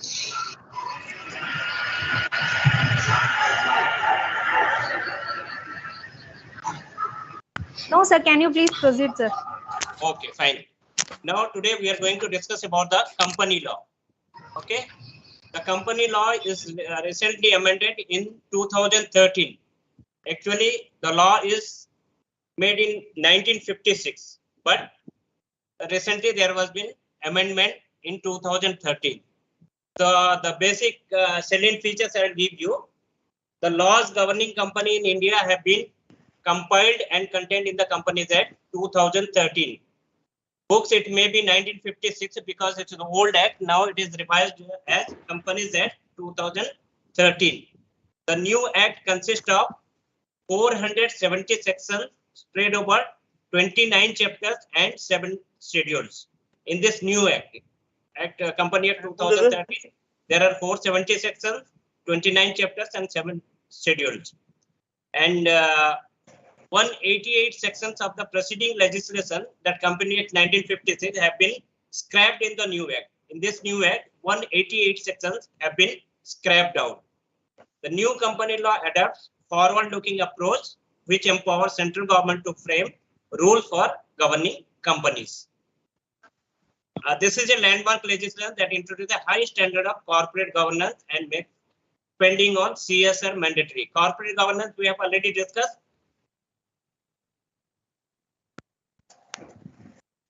Do you understand corporate governance? Do you remember in first class we have discussed about corporate governance? Yes or no? Sir. Yeah, why corporate governance is required? Because to make the corporate functioning transparent, like the functions, their account, everything, it has to be transparently known to everyone so that the company should not indulge in any unethical activities. Next is corporate social responsibility mandatory. What is corporate social responsibility? You have certain responsibility when you are doing the business. You have certain responsibility towards your stakeholders, like towards government, towards employees, towards your shareholders, towards the public. For all, you must have certain kind of responsibility to fulfill those obligations. In this Company Act, it has been made mandatory. Earlier, it was not mandatory. Now it is mandatory that some of the percentage of profit you need to invest in corporate social responsibility. Now let us see the concept and origin of the company. The term company is derived from the Latin words "cum," meaning with or together, and pains meaning bread. Come together for bread. Originally, it referred to a group of persons who take their meals together. So that is a company in general sense. In common parlance, however, a company refers to an assemblage of people who have come together for some specific purpose. It's a group of people joined together for a common purpose. In common parlance, you can say. Companies are a useful device to do business, especially when the business has grown bigger. The can be effectively managed by few people. If companies grows bigger, then it needs to be managed improperly, so that company management are required, and it requires added financial support. You need some financial support to grow your company. Now let us see the definition. The Company Act does not define a company in terms of its characteristics and feature. Because if you see the definition as per the section 220, a company means a company formed and registered under this act under any previous company law. So this is the definition given by the law as per the section 220. That means a company means a company formed and registered under this act. That means once a company registered under the Companies Act 2013 or any previous Company Act, then it will be called as company. There is no characteristic, nothing you can find out from this definition. So Lord Justice Ridley has given one definition. You can go through this one. A company is an association of many persons. It is an association of group of people who contribute money or money worth to common stock, to make a common stock and employ in some trade or business, and who share their profit and loss arising therefrom. That means it is a group of people join together for a common purpose and they contribute money or money's worth for a common stock and employ in some trade or business. That stock is employed in some trade or business and who share the profit and loss arising therefrom. And those people, they will be the group of people, they will be sharing profit or loss. The common stock so contributors is denoted in money and is the capital of the company. What is the common stock? It is denoted in money and it is the called as the capital of the company. The person who contribute to it, whom it pertains to are members. The person who contribute and the money to whom it belongs, they are called as members. The proportion of capital to which each member is entitled is his share. There is later on we can come to know that what is the limited guarantee limited share company. Here, whatever the individual is entitled for his share, he is the yeah. The share are always transferable. The right to transfer is often more or less restricted. Share is transferable. It can be transferred to somebody else also. So this is the definition given by the Lord Justice. There is another definition. A corporation is an artificial being. What is that? It is an artificial person. It is not a normal person, but it is like a normal person, but it is artificial. Artificial is made and invisible, intangible, and existing only in contemplation of the law. It is an artificial person. It is invisible. You cannot see. Intangible. That means you cannot touch and feel. You can touch and see. And existing only in the contemplation of law. In front of the eye of law, it is a person. It is an artificial person. Being a mere creation of law, it is created by law. It possesses only the properties which the character of its creation confers upon it, either expressly as incidental to its very existence. So, the thing which is expressed in charter in the sense, later on you will come to know that what is the charter of the company, like MOU, memorandum, MOA, memorandum of association. That is the called as charter of the company. Is it okay? Hello? Students? Yes, sir. It's audible. It's audible. Okay, fine. The corporation is a company is an artificial person. It is invisible, it is intangible, and it is existing on the eye of law. It's created by the law. It possesses only the properties with the character of the creation confirmed in it. What is the properties which is mentioned in the memorandum of association? Later on we'll see what is memorandum of association. This is the definition given by Chief Justice Marshall. By this definition, you may be able to understand what exactly the company is. Now let us see the characteristic of a company. It is an incorporated association. It is an artificial person. It has its separate legal entity. It is limited by liability. It is a separate property. The transferability of shares, perpetual existence, common seals, and capacity to sue. Let us explain one by one. What is incorporated association? Incorporated association in the sense it is registered under the Companies Act, present act or previous any act. When it is registered under the Companies Act, it will be called as company, and there is a certificate of incorporation. When you fulfill all the obligation, you will be giving an incorporation certificate. Once incorporation certificate is being given, then you are the registered company under the law. So there has to be, it is an incorporated association. It is incorporated by the law. Next, it is an artificial person.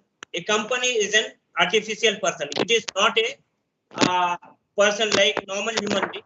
It is a legally created person. Like person, he is having liabilities and he is having all the rights. It is an artificial person. It is being made by the law. So artificial person in the sense it is a person, but we is not visible, but he has all the rights and obligations. Like if a company can has its own property, it is his own name. Company name has to be there. It is under own seal. There has to be separate seal for the company, and the director and other member, signatory member, they are on behalf of company. They are performing the business. So company is an artificial person. Company can sue to a person and company can be sued like normal person. So that's why it is an artificial person. Sometimes short question comes. Company is an artificial person. Explain in detail with example or something like that. They can ask you. So here company is created by the law. It is not a like general person, but it's a artificial person or legal person who is having its own property, its own name. It can be sued. It can sue to others. There is any default. Next is separate legal entity. Excuse me, sir. Yeah. Sir, somebody has unmuted, sir, and it is very noisy, sir. Can you mute everyone? Yes, sir, please.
So the characteristic of companies are incorporated association. It is incorporated by the law, and it is an artificial person.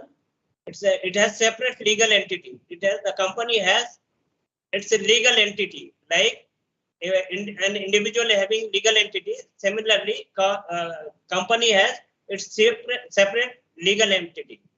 Like there is a very popular cases, Solomon versus Solomon case. Solomon and Solomon case. And most of the law students or CS student, ICW student, they must have already studied this one and they will be familiar with this case. Solomon and Solomon cases. It's a shoe company owned by Solomon. He has created this company. After that, he has registered on the Companies Act, and there were 7 members: Solomon and his wife and 5 his children. All 7 members were there, and Solomon has Solomon was the debenture holder, and other people there are the shareholders. And after 1 month of incorporation of the company, it has gone to the company has lost its property, and they were supposed to dispose of the company. Later on, it is found that the amount is left over in the company. It goes to all the debenture holder, because Solomon was the debenture holder. All the money has gone to Solomon. So they filed a case against that. The Solomon is the agent of the company, and he has done some injustice, and he has transferred the property in his name. So later on, court decided no, Solomon is the member of the company, and company is different. So company has its separate legal entity. So as per the law, debenture holder supposed to get the money first. First priority is debenture holder. Leftover money again it goes to shareholder. Hence, Solomon is right in as per the law. So company has separate legal entity. It is not that company and director or members are same. So next is limited liability. Some companies are having limited guarantee or share, which will be mentioned in the memorandum of association. What type of company it is, limited by share or limited by guarantee. So based on that, once if the members are limited by share, when they pay the share amount, their liability will be over. So such kind of companies, the company has limited liability. And separate property.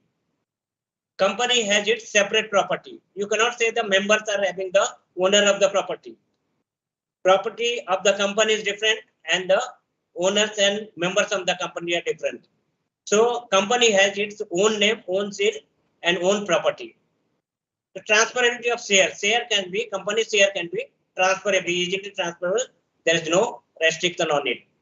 Perpetual existence.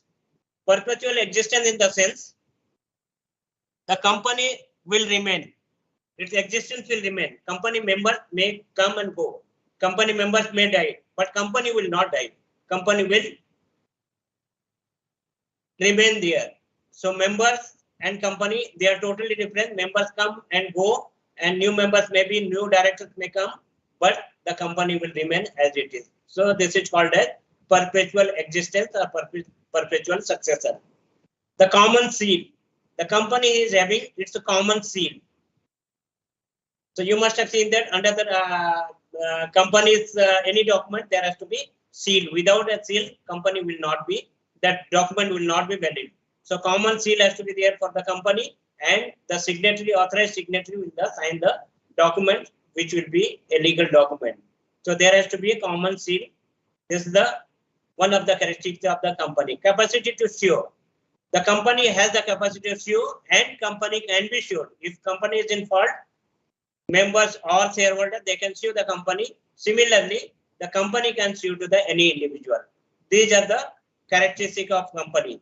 Incorporated association, artificial person, company has its separate legal entity, company's share is limited by liabilities, company has separate property, shares are transferable, it has perpetual existence, it is having common seal, and it is having the capacity to sue. These are the different characteristics of companies. Now let us see the classification of companies. There are different heading, there are different classification, like on the basis of incorporation, there is a chartered company, statutory company, registered companies, licensed companies, foreign companies. Chartered company, it is not there because it is made by the king or queen. So those kind of company, for general understanding, we have mentioned here, those kind of companies are chartered company. Next is statutory companies. What is statutory companies? What is registered under the Company Act or previous any Act when it comes to the company incorporation called as statutory company. Now registered companies. There are companies which registered under the particular act. The licensed companies. Some companies there which is getting the license from the company to perform the business.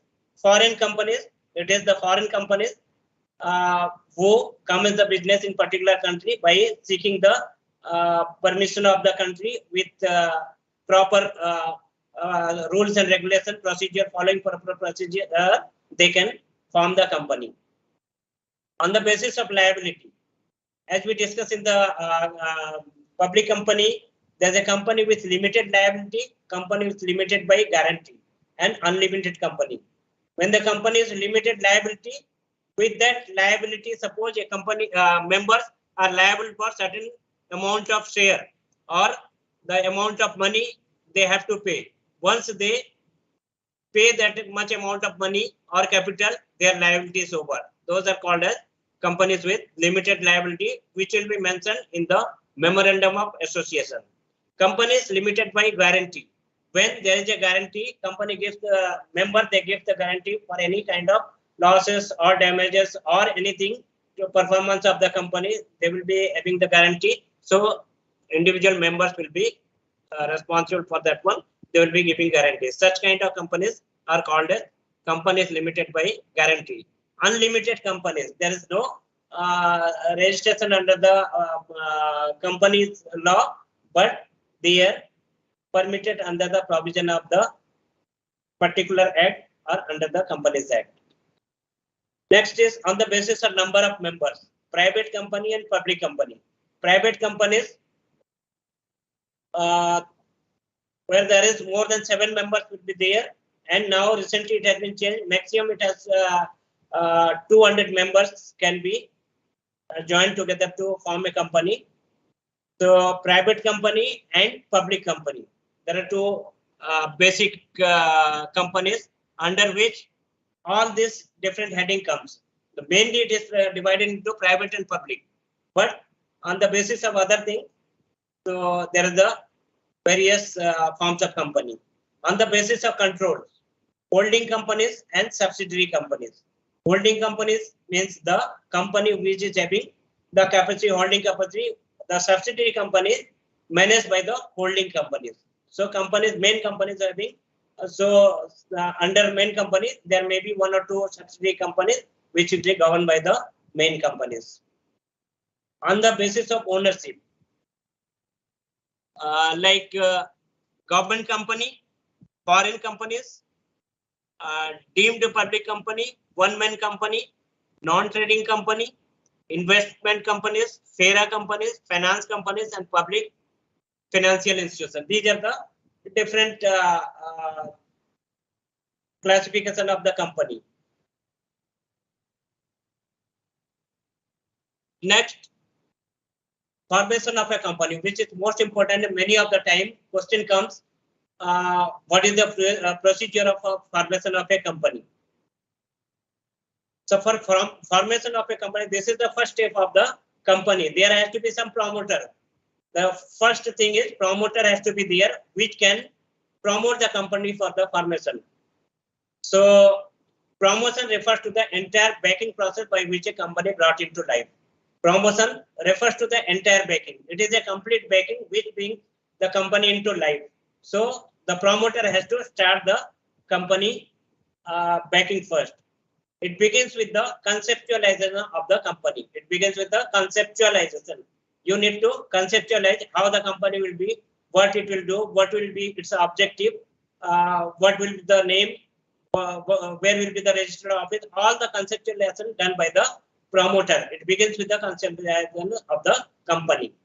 The person who conceived the idea to form a company and initiate the process of formation of a company is called as promoters. The person who conceived the idea to form a company and initiate all the process and procedure are called as promoters.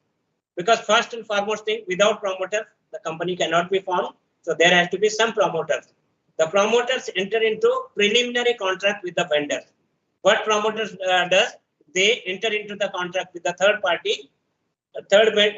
party or vendors to make arrangement for the preparation, advertisement, and circulation of the prospectus and arrangement of the necessary capital.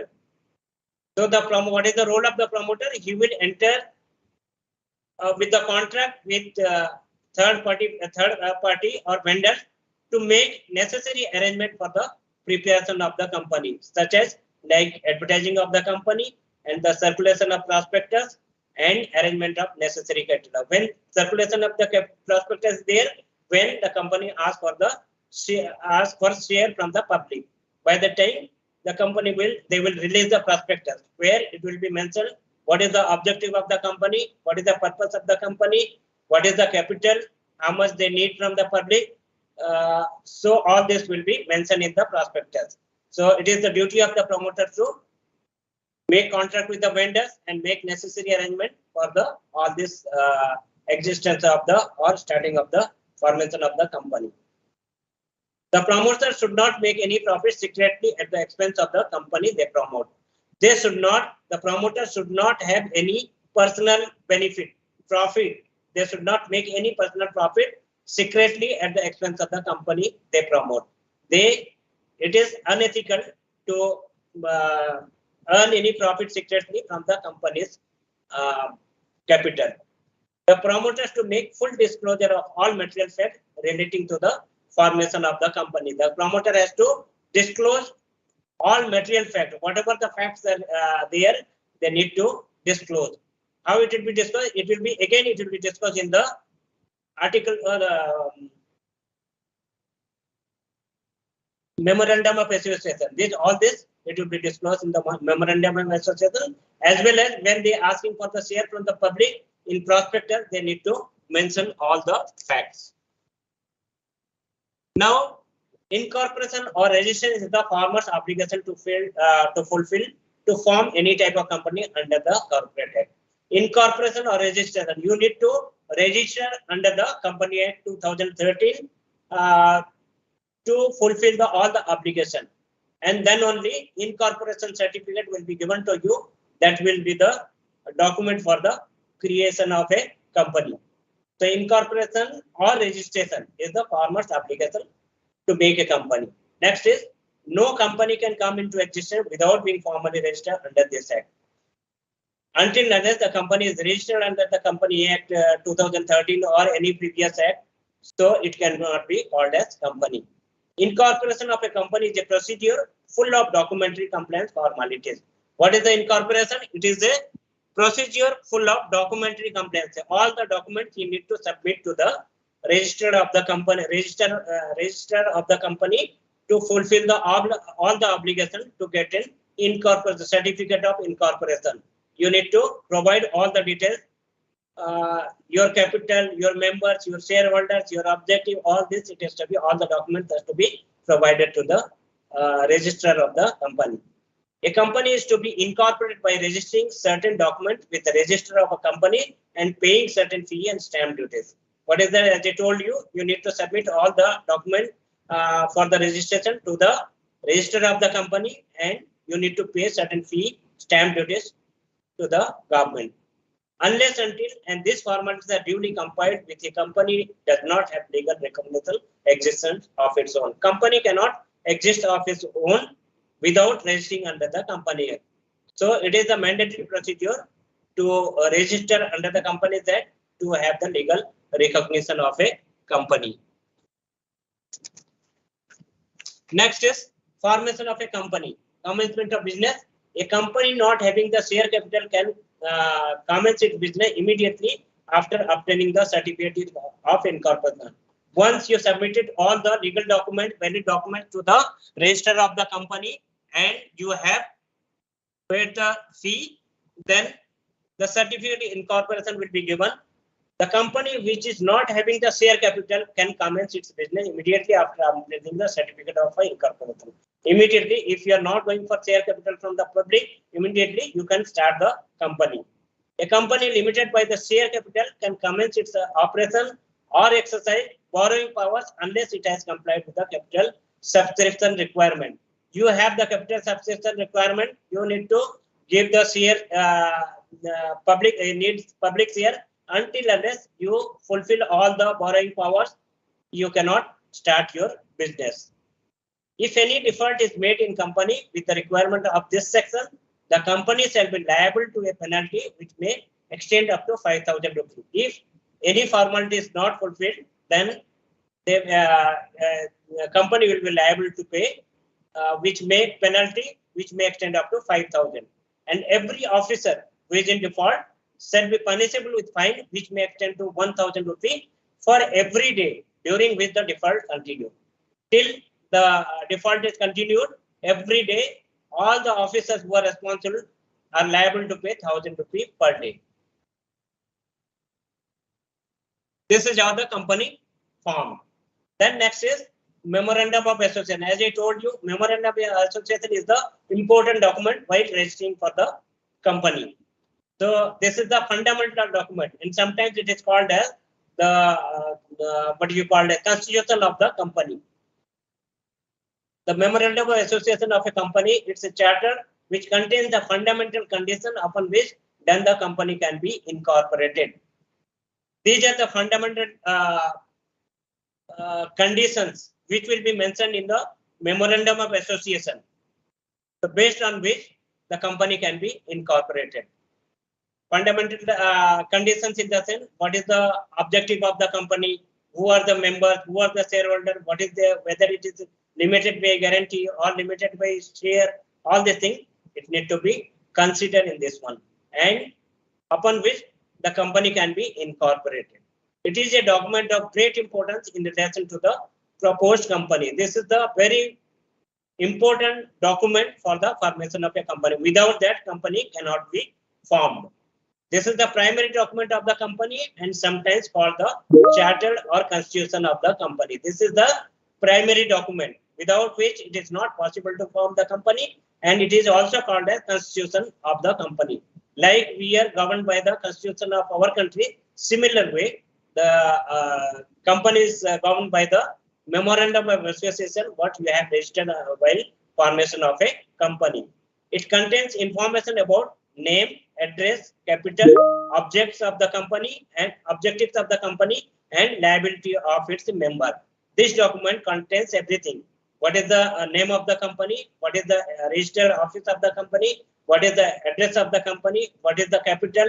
What is the objectives? And what type of liability, whether liability by share or guarantee of its members. All these things, it will be, information will be available in this document. If anything is done beyond the power, that will be ultra virus. If anything is done beyond the powers, in the sense, whatever you have mentioned in the memorandum of association, these are the my objectives of the company. If you go beyond those objectives, then it will be called as ultra virus. That means it is beyond our power.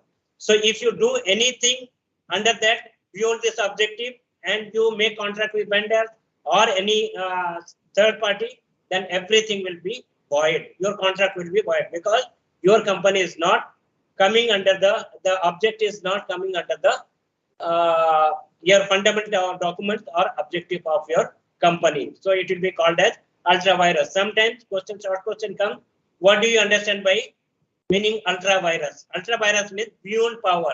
Whatever it is mentioned in the memorandum of association, whatever the objectives are mentioned. So if you go beyond that, it will be called a ultra virus. And if you do any transaction under this heading, it will be void. For example, there is a company whose objective is for the construction of road. Okay, construction of roads and buildings. So objective is there. The company will be engaging in the roads and building. If you take electrification of the road or building, then it is beyond your capacity. You cannot do electrification because you cannot take contract for electrification because you have mentioned the only construction of road and building is your part. If you go beyond that, then it will be called as ultra virus. Next is it enables shareholders, creditors, and all those who deal with the company to know what its power and what is the range of its activity. Once you disclose all these details in the memorandum of association, all the people who are the stakeholder, they will come to know what is your power and what is the range of its what are the objectives. Once they know that your objective is this one, if they know that your only power is to make a building and road, they will not, once they know, they will not come to you for the electrification. So if you are disclosing all this, then it will be transparent, transparently, everybody will come to know the activities of your company. Next, this is one more important question. Question comes there, what are the different clauses in memorandum of association? And sometimes they ask only one clause. What is the register office clause under the memorandum of association? Or they ask what are the clauses or forms and contents in the memorandum of association. The first clause is called a name clause. The last word in the name of the company, if limited by share or guarantee, is limited unless company is registered under the association not for profit. If your company is not registered under the association not for profit, like non-NGOs, so they will be under separate clause, association not for profit. Until unless it is there, so you need to mention the limited company limited.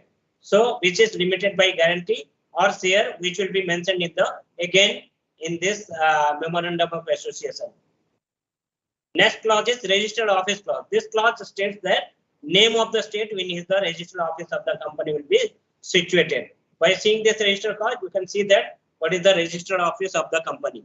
Every company must have registered office which establishes domicile, and it's also the address at which company's statutory books must normally be kept and to which notices and all other communication can be sent. So there has to be the proper address of the company where all the documents are kept, and if anybody is interested can go there and can refer the documents of the company. So this registered office clause, also you can change the registered office, but there are some clauses again, there are some conditions you can by which you can change your registered office. While changing your office, registered office, again you have to give the application to the registrar of the company. Once the new registration office address comes, you need to publish that one as this is the present address of the company you need to mention. Next is the object clause. The object clause defines the objectives of the company and indicates the sphere of its activities. In object clause, all the activities to be mentioned. What is your objective? What you are supposed to do? What is the role of the aim of the company? And what is the objective of the company? It will be mentioned here. It indicates the sphere of its activity. Means how much activities you are supposed to do. Because again, beyond that, it will be called as again ultra virus. A company cannot do anything beyond or outside its objects, and any act done beyond them will be ultra virus and void, and cannot be ratified even by the assent of the whole body of the shareholder. What will happen? Whatever the object clause you have given, if you go beyond that, it will be called as ultra virus, beyond your power, and it will be all the activities will be void and cannot be ratified. Even all the members accept that it is we are accepting to this terms and conditions, but it cannot be because you have registered the objects in the memorandum of association while registering the company. That is the final. If you want to change, again you have to change it and re-register or new incorporation certificate you have to procure. This is the object clause. Next is liability clause. This clause says the nature of liability of the members.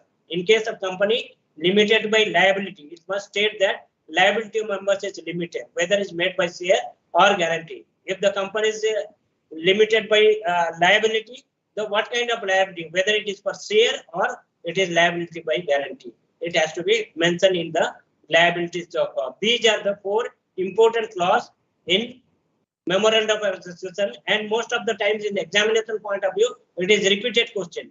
So you have to go through it properly, and it's very easy. There are only 4 clauses you have to remember.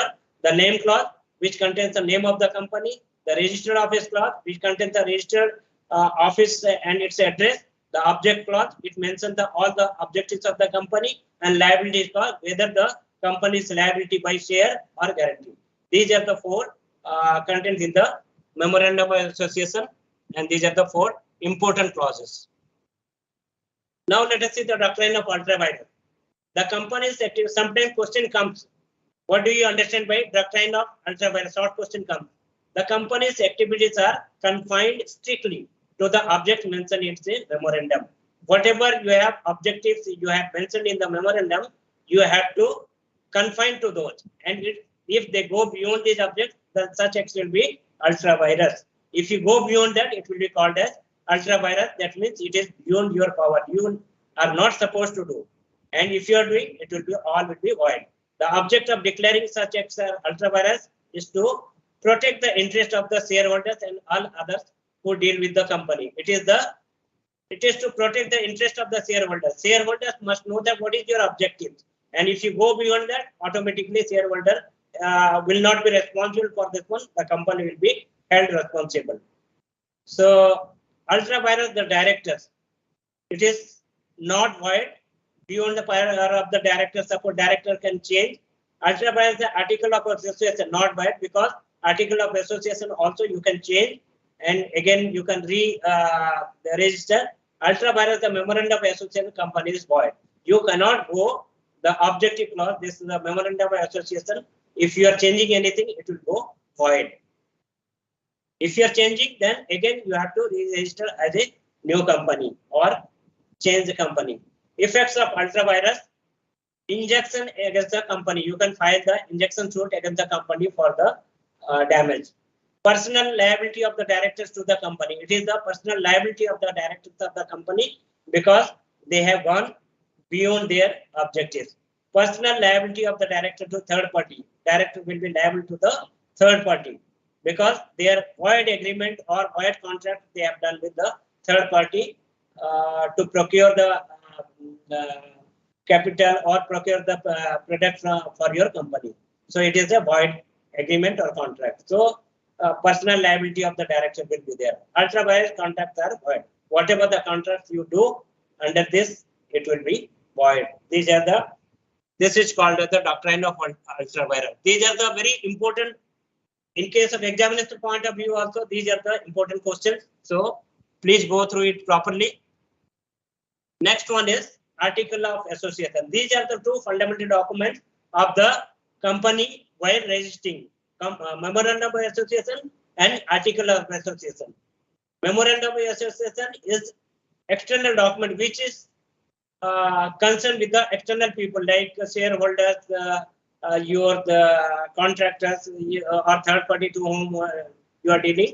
So it mentions all those things because that is mentioned in objectives and all. The Article of Association is the internal document. It is the internal people, important for the internal functioning of the company, rules and regulations of the company. The Article of Association of company and its bylaw are regulation which govern the management of its internal affairs and the conduct of its business. It is the to manage the internal affairs. All these rules and terms and conditions will be mentioned in the Article of Association. Whereas in Memorandum of Association, it is to govern the whole outsiders and everybody, the main objectives of the company. That is very important in case of the outsider like shareholders and other parties. Whereas Memorandum of Article of Association is the bylaws for the regulation of the company. It is the for management of the internal affairs of the company. They define the duties, rights, and powers and authorities of the shareholders and the directors in their respective capacities, and the company and the mode and form in which the business of the company is to be carried out. So all these rules and regulations it will be mentioned in the Article of Association, like what is the rights and duty and powers of the authorities, like what is the power of director, what is the liability of director, what are the powers of the shareholder. All these things they will mention in the Article of Association. The Article of Association company usually deal with the following matter. Those are the business of the company, how the business will do, all these things it will be mentioned in the Article of Association. The amount of capital issued and the clause of share and the increase reduction of share capital, these things it will be mentioned again in the Article of Association, how much share to be allotted to whom and what is the liability of the members having share capital. All this it will be mentioned in the Article of Association. The rights of each class of shareholders and the procedure variation of the rights of their rights. All these rights are mentioned. The execution of adoption of preliminary agreement, if any, it will be mentioned here. The allotment of shares, calls and forfeiture of shares, non-payment of calls, all this will be mentioned in the Article of Association. If allotment of share is there, how to do that and what is the terms and conditions, all will be mentioned in Article of Association.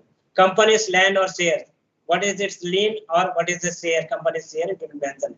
Exercise of borrowing power, what is the capacity of borrowing power of the company. General meeting, notice a quorum, proxy, poll, voting resolution, minutes. The general meeting, like we'll be discussing about the company meeting, like a statutory meeting, general meeting, annual general meeting, emergency meeting, all this it is mentioned in this Article of Association, and 21 days notice to the shareholders or members of the company. Then quorum, what is the quorum of the company, what is the proxy and voting regulation, all this will be mentioned in this Article of Association. Number, appointment and powers of director also it is mentioned in Article of Association. Dividends, interim, finals and general reserve also is a part of Article of Association. Accounts and audit, keeping of books, post statutory and others, it will be mentioned in the Article of Association. In this Article of Association, like in Memorandum of Association, there is a doctrine of ultravirus. Here in Article of Association, there is a doctrine called a doctrine of constructive notice. I will discuss in next class what are the doctrine of constructive notice, and one more is doctrine of indoor management. There are two doctrines in article of association. One doctrine is memorandum of association, that is ultraviolet. Here, doctrine of indoor management and doctrine of constructive notice. And briefly, I will tell you, doctrine of constructive notice is in the main sense that all the members of the company, the notice which is being given, they are aware up to the notice. Whatever the company gives notice, they put in the notice board and circulate to their members. It is understood that outsider they will understood that all the notice it is in the notice of the company. They know, the members knows the things. And doctrine of indoor management, that means outsider they will feel that it is supposed to be all the members are supposed to know the internal management of the company. Whatever management going on, that means internal people they know. Based on that, outside people they do business with you by this feeling. So, doctrine of indoor management and constructive notice, it comes under the article of association, and doctrine of ultraviolet, it comes under the memorandum of association. For today, this will be the let us end here. And if you have any kind of question, you can ask me.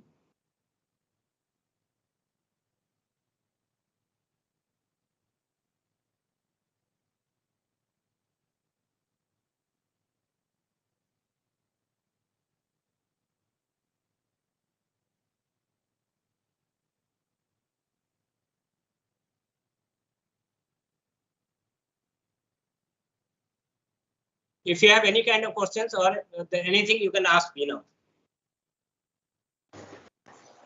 Am I audible, students? Hello?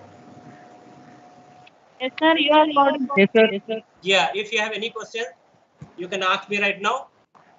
Yes, sir. Any question?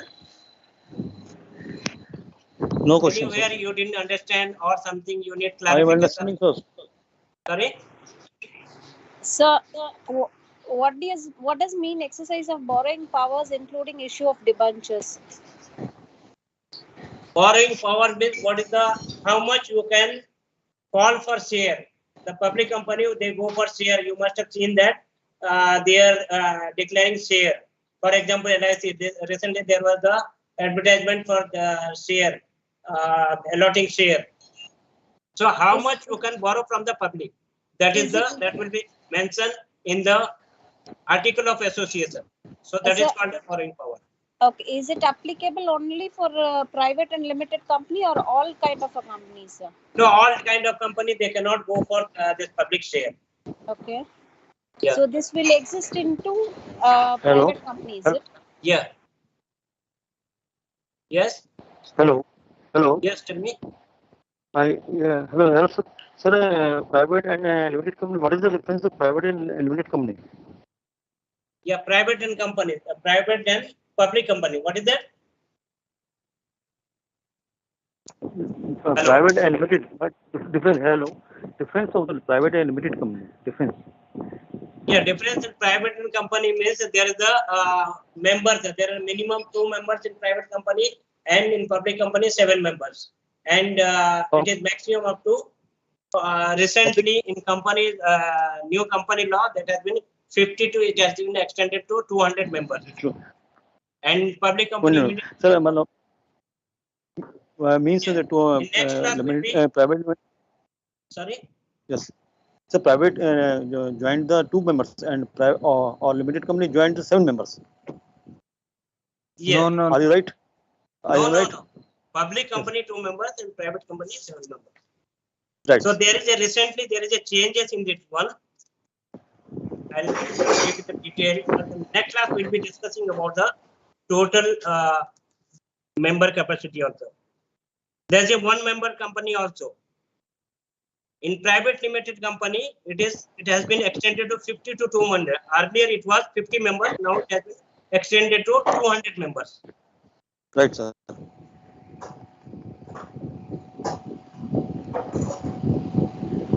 And for public company, sir? Sorry? And for public company, how many members? There is no restriction on this. Okay, sir. Public Okay. government company. There are a lot of clauses, share capital and private and public companies letter. We'll discuss in next class what is the difference also. Sure, sir. Thank you. Okay. Anything else? No, sir.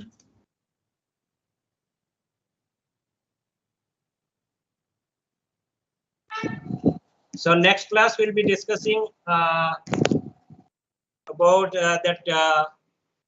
Next is Industrial Dispute Act, Factories Act, then Wages Act, Minimum Wages Act, and some one or two small acts are there. We'll be discussing.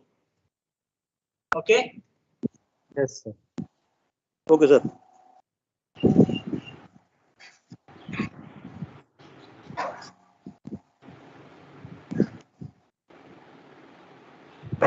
There should not be any confusion. 2 members, the private company, minimum 2 members are to be there. And there is a new concept that single member company also. 1 member can make a company. Okay.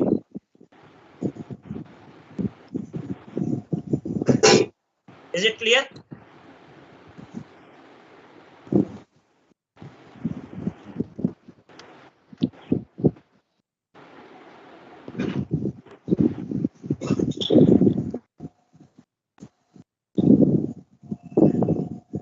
Any more questions? No, Hello? sir. Any more questions? No, sir. Okay, shall we wind up?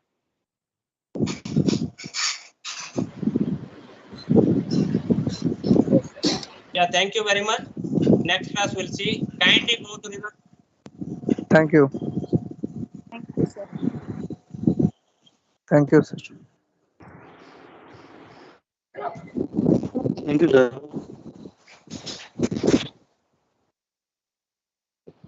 Yeah, worrying, but I have to explain that.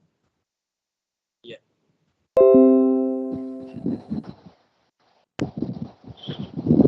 Okay, thank you. We'll see you in next class next week. Thank you. Have a nice day.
control alt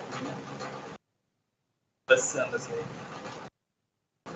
plus போட்டா அவ்வளவு போதும் அடுத்த data உங்களுக்கு யூடியூப்ல கீழே தெரியும் start பண்ணவா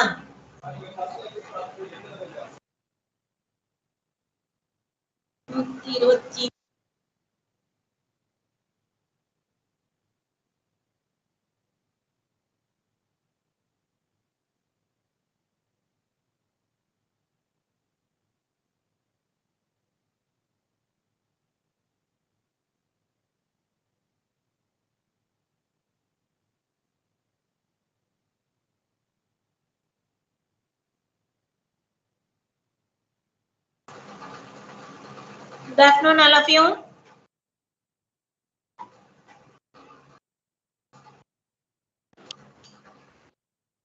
Good afternoon, ma'am. Very good afternoon. Good afternoon, ma'am. Good afternoon. Shall we start? Yes, ma'am. Yes, ma'am. Can you see my PPT? Yes, ma'am. Yes, ma'am. Yesterday, what we have learned, marginal costing, right? The fund flow statement, cash flow statement, then marginal costing. We have calculated what is the marginal cost, what is the contribution, PV ratio, break-even point, margin of safety, profit, estimated profit, what is the sales, what is the profit for required sales, and then two different period sales and profit. If it is given, how to calculate PV ratio, break-even point. So all these problems also we have seen, right? So now let us see the marginal costing applications for decision making. As a management point of view, we have to take some decision making. What are the decision making? With the help of the tool of marginal costing, or we can say it as CVP analysis, cost, volume, profit analysis. Can you make that full screen, ma'am? PPT. PPT? Full screen. Full screen, if I put, can you see up and down? Something is hiding, no, for you. This is in this the words are not very clear, ma'am. It's like blurred. Okay, now is it okay? Yes, ma'am. Can you see up and down hiding any lines? No, ma'am. Maybe the heading. Heading is application of CVP analysis in green. Yes, that is alone is hiding, ma'am. Others are fine. Oh. Okay. Okay. Tell me if you feel hiding something. I will come to the normal mode. Okay. Yes, ma'am. Okay. So profit. What are the decision making? CVP analysis so we can use as a tool for taking decision making. So what are the decision making? Profit planning. So profit planning means if you are producing 2-3 products, so which product if you produce maximum profit you can gain. So that kind of decision we have to take based upon the CVP analysis. Pricing of products, selection of product mix, problem of key factor or limiting factor, make or buy decision, accepting or rejecting the export order, shut down or suspending the activities, right? So these are all the decisions we can take. Let us see one by one problems. See for problem. A company has a machine number 9 which can produce either product A or product B. The cost data relating to machine A and B are as follows. Product A, product B, selling price, variable expenses, contribution, these things are given. Additional information, capacity of the machine is 1000 hours. In 1 hour, machine 9 can produce 3 units of A and 1 unit of B. Which product should machine 9 produce? So maximum product, if machine 9 produce, what is the profit? Machine B produce, what is the profit? So here, what is the key factor? Key factor is capacity of the machine. So capacity of the machine is 1000 hours. So within 1000 hours, maximum number of products we have to produce. So product A, if you produce 3 units, you can produce within 1 hour. 1000 hours is the maximum capacity of your machine. Within 1 hour, if you produce product B, you can produce only 1 unit, right? So we have to calculate what is the contribution per unit or contribution per machine hour, right? Contribution, it is what is given. Product A, selling price, variable cost are given, contribution per unit. In the problem itself, they have given. This is contribution per unit. So what is the contribution per machine hour? Per machine hour, machine A, if you produce product A, 3 units you can produce. So what is the contribution if you produce per unit? This is 6 rupees per unit, right? If you want to calculate per hour you are producing 3 hours, isn't it? So, sorry, 3 units. 3 into 6, 18 rupees contribution, right? In product B, only 1 unit, 12 rupees. So 12 rupees contribution. So within 1 hour, if you produce product C here, workings, contribution per unit is 6 rupees. Product A, product B is 12 rupees per unit. You need to calculate what is the contribution per hour. So per hour you are producing product A is 3 units. So 3 units into 6 rupees per unit is, sorry, per hour 18 rupees. Product B, it is 12 rupees. So if you produce maximum, if you product A, what is the total number of product you can produce? What would be your contribution, total contribution? If you produce A, 18,000 you can get, 1000 into 18. If you produce product B, you will get maximum contribution is 12,000. What is your decision? Which product will you produce? Product A or B? Product A. A. If you produce product A, maximum profit you can gain, right? So you have to write decision making like this. This kind of problems, decision making problems will be given in the 20 marks case study question. Okay. Then see the next one. Meat and Company Limited has 3 divisions, each of which makes a different product. The budgeted data for the next year is as follows. The management is considering closing down division C. There is no possibility of reducing variable cost. Advise whether or not division C should be closed down. So now you have to, what is the decision making you have to take? Whether unit C to continue or shut down, close down that unit. So we need to calculate. See here, this is the problem is given in your problem. Division A, B, C, sales, material, labor, variable overhead, fixed cost, total cost. This is given, right? Solution you have to calculate marginal cost statement. Marginal cost statement for product A, sorry, division A, B, C, sales minus variable cost, that is direct material, labor, variable overhead. If these 3 things, if you deduct it, you will get contribution, right? So what is your contribution for division A? 78,400, division B 35,000, division C 19,600. Okay, so now you need to reduce the fixed cost. If you deduct the fixed cost, that is the profit. So division C shows minus, loss, going loss, right? Hello? அது பசங்க அது வந்தானா தெரியுது, இதுல தெரிய மாட்டேன்னு சொல்றாங்க. தெரியுதா?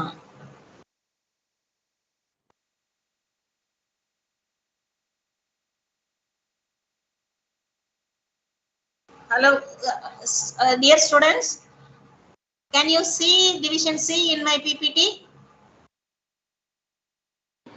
Hello? Yes, ma'am.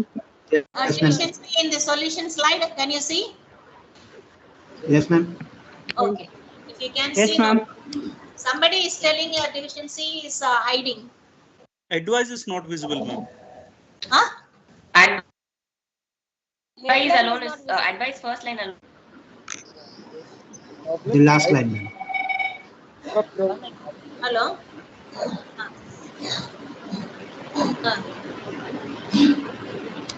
I don't know the real statement showing contribution, but I don't problem. I don't know. Okay, so now what is the profit from division A 50,400, division B 21,000, division C it is loss 8,400. Now we have to take decision making whether division C to continue or we have to shut down, close down. So what is your decision? What is your decision? Can you say? D is incurring loss. What is the question? There is a possibility of reducing, there is no possibility of reducing variable cost. Advise whether division C should continue or close down. That is the question, right? So now we have prepared contribution and then profit or loss. So what is your decision? Contribution C, contribution if it is in minus value, we have to take decision, close down the division C, isn't it? So contribution here it is in plus value only, not in minus value. Okay. So there is a possibility of future increase the sales. If there is a possibility of profit, you can gain profit from division C when you are increasing your sales, isn't it? Do you agree or not? Listen, can you hear me? Yes, ma'am. Yes, do you understand? Yes, ma'am. There is a possibility of gaining profit in future, isn't it? When you increase your sales. So now what is your decision? If you are going to increase your sales in future, then we can continue the division C. No need to close down. If there is no possibility of increasing your sales, so we can immediately close down that division C. You have to write like this, advice, right? See here, I have written here, division C's contribution is 19,600. If the company can raise sales in division C, there is a possibility of earning profit. If not, the company may go for shutdown. Then the last line is not visible. What I told, the same thing. See here. Division C, contribution is 19,600. That is not the minus value, plus value. You have to see the contribution. Don't see the profit or loss. If you increase your sales in future in division C, there is a possibility of earning profit. If there is no chance for increasing the sales in division C, you can close down the division C. That is the decision making. Okay. Do you understand this? And how contribution we get? Contribution is 19,600. For A and B? A and B is not a problem. Question is asking you whether C to continue or not. Division C incurring loss. A and B is having profit. No issue. Okay. Only division C you have to work out. Whether to continue or not, you have to see the contribution of C. Contribution of C is 19,600. It is plus value, not a minus value. So there is a possibility of gaining profit in future if you increase your sales. If there is no possibility of increasing sales, we can go for shutdown. That is the decision making you have to write. Okay. Then we go for next one. See the next problem. The following budget has been prepared at 70% level of home market. Units of materials data are given. The selling price in India is 15 rupees. In Sri Lanka, about 800 units may be sold only at rupees 10, and in addition 25 paise per unit will be expenses as freight charges. do you advise trying for the market in the Sri Lanka? Whether to accept this export order or reject this export order. How to calculate?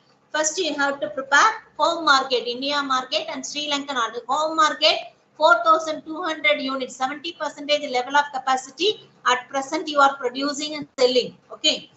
If you accept what is the total capacity, this is 70% of capacity. You are producing 4,200 units. But for 100% level of capacity, 4,200 divided by 70 into 100. So 5,000. What is the maximum capacity of your business? 5,000 units. So 800 units you are going to accept or reject the export order, right? Sales per unit is home market. How much it is given? 15 rupees. In India, it is 15 rupees. 4,200 into 15 rupees, 63,000.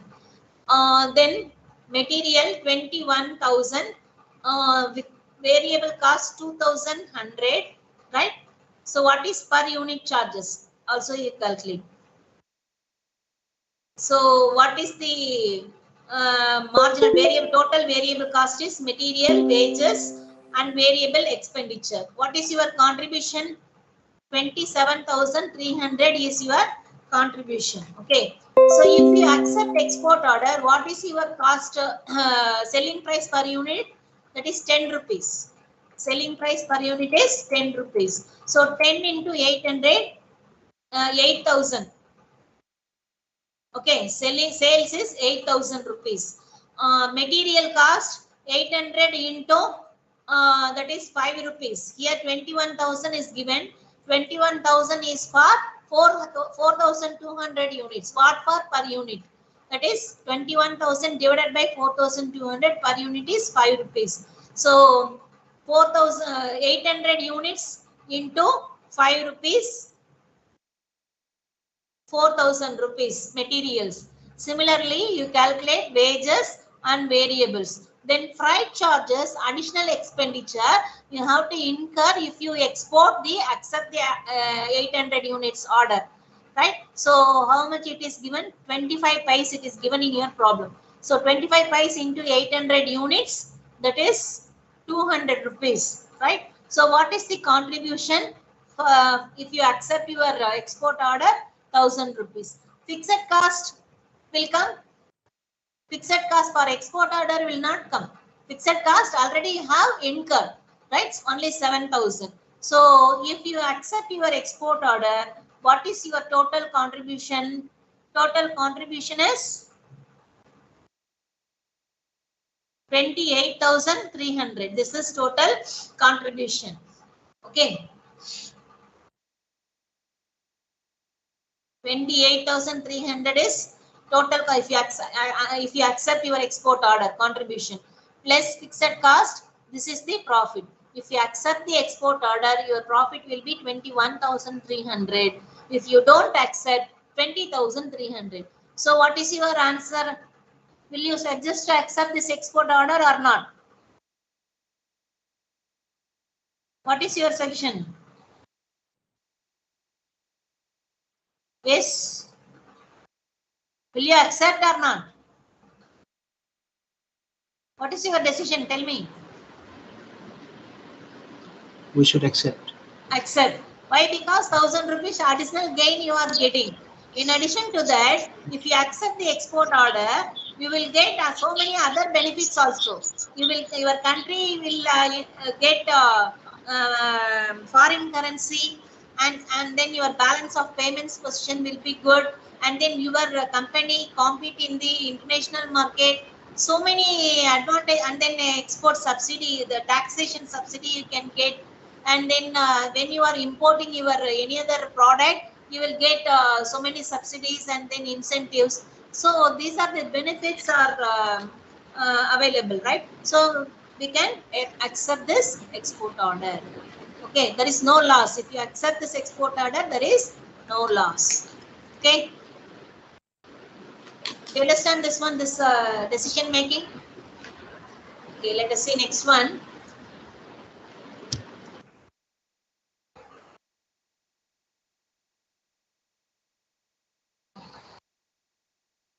The cost analysis of product A and product B is given below. Product A, product B, material, labor, variable overheads are given, selling price are given, right? On the basis of above information, which product would you recommend to be manufactured if labor is the key factor and if the material is the key factor, right? So, what two things. One is what is your decision if labor is the key factor, which product you have to produce maximum. Then what is if your material is the key factor, what is your decision to produce which product? If you produce, you will get more gain, right? So we have to see the contribution. See this answer statement. Material, product A, product B, selling price, what is given? 70 rupees.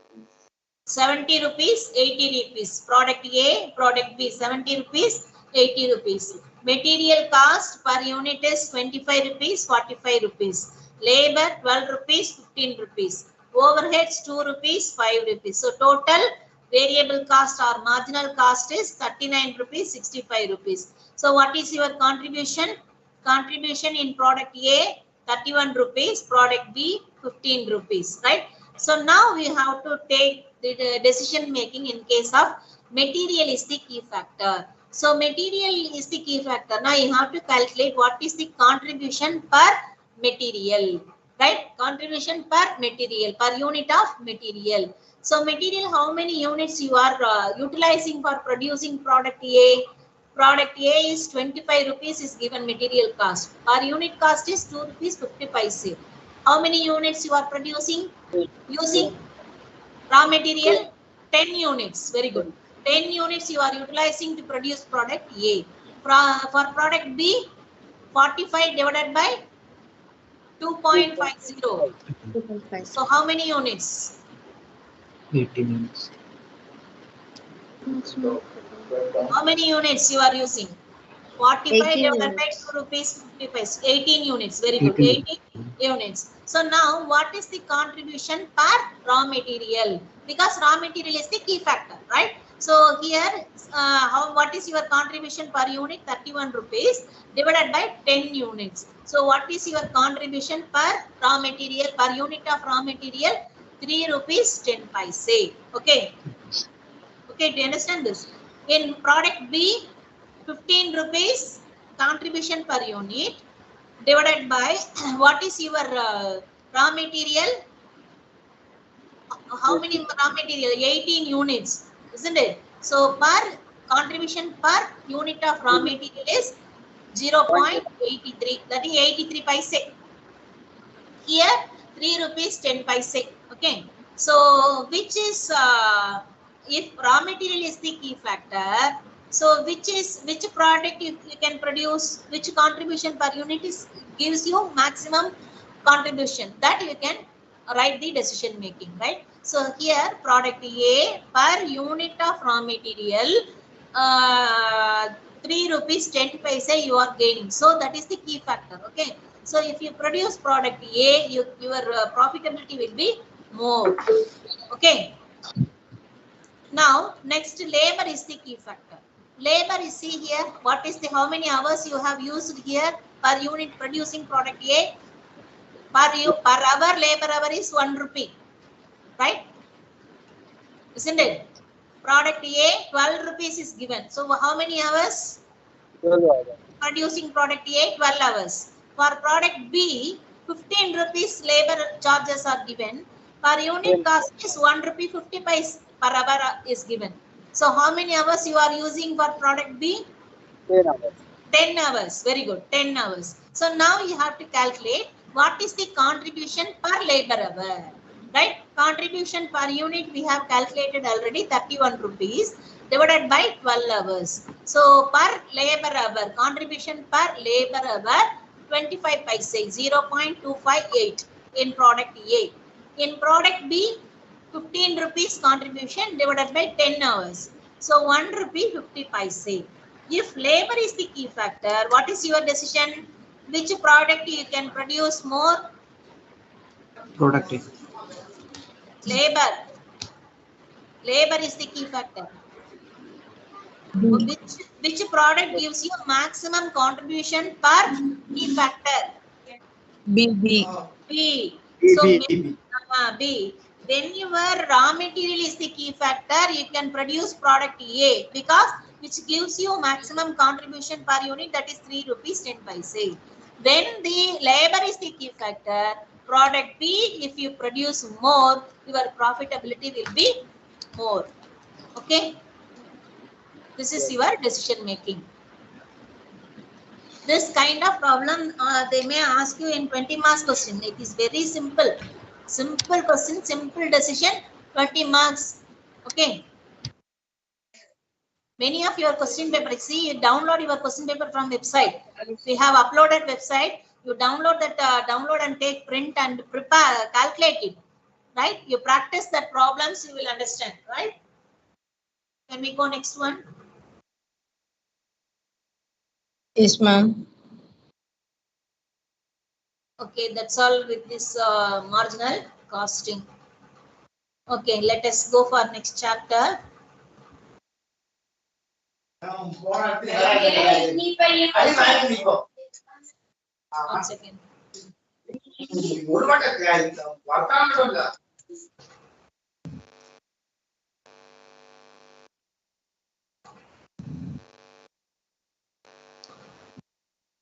This unit marginal costing is over. The next one, let us see for last unit, cost sheet and variance analysis. Cost sheet, cost accounting.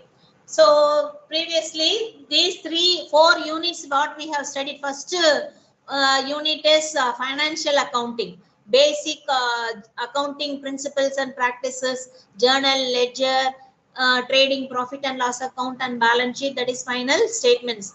And then depreciation, second unit depreciation is also financial accounting. Then next one ratio analysis and then marginal costing, fund flow statement, cash flow statement. These accountings we used to prepare in the management accounting. For management decision making, we used to prepare. These are the tools or techniques utilizing to take decision making. The next one is cost accounting. What is cost? Cost means what? What is cost? Yes, generally I am asking. Don't go for in depth. What is cost? Simply as a layman, what is cost? Cost means what will be the total expenditure for doing any business or establishing any industry. Yes, very good. That is, what is the expenses you have incurred to produce the product? That is called cost, isn't it? Cost is different from selling price. How? Is it this one and the same or different? Can you say? No, ma'am, it's not different because total cost will be deducted from the selling price, right? Based on that we decide.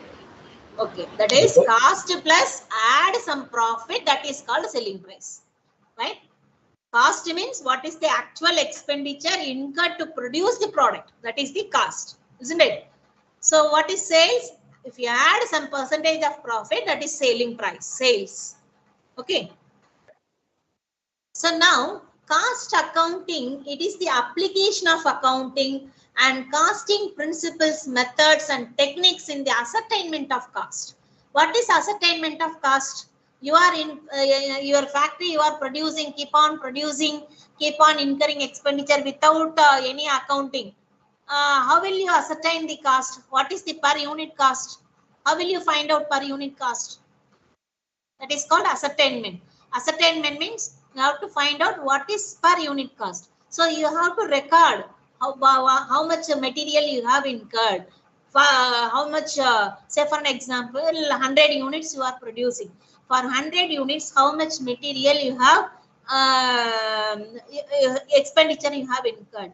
How much labor charges you have paid. What is the other expenditure you have made.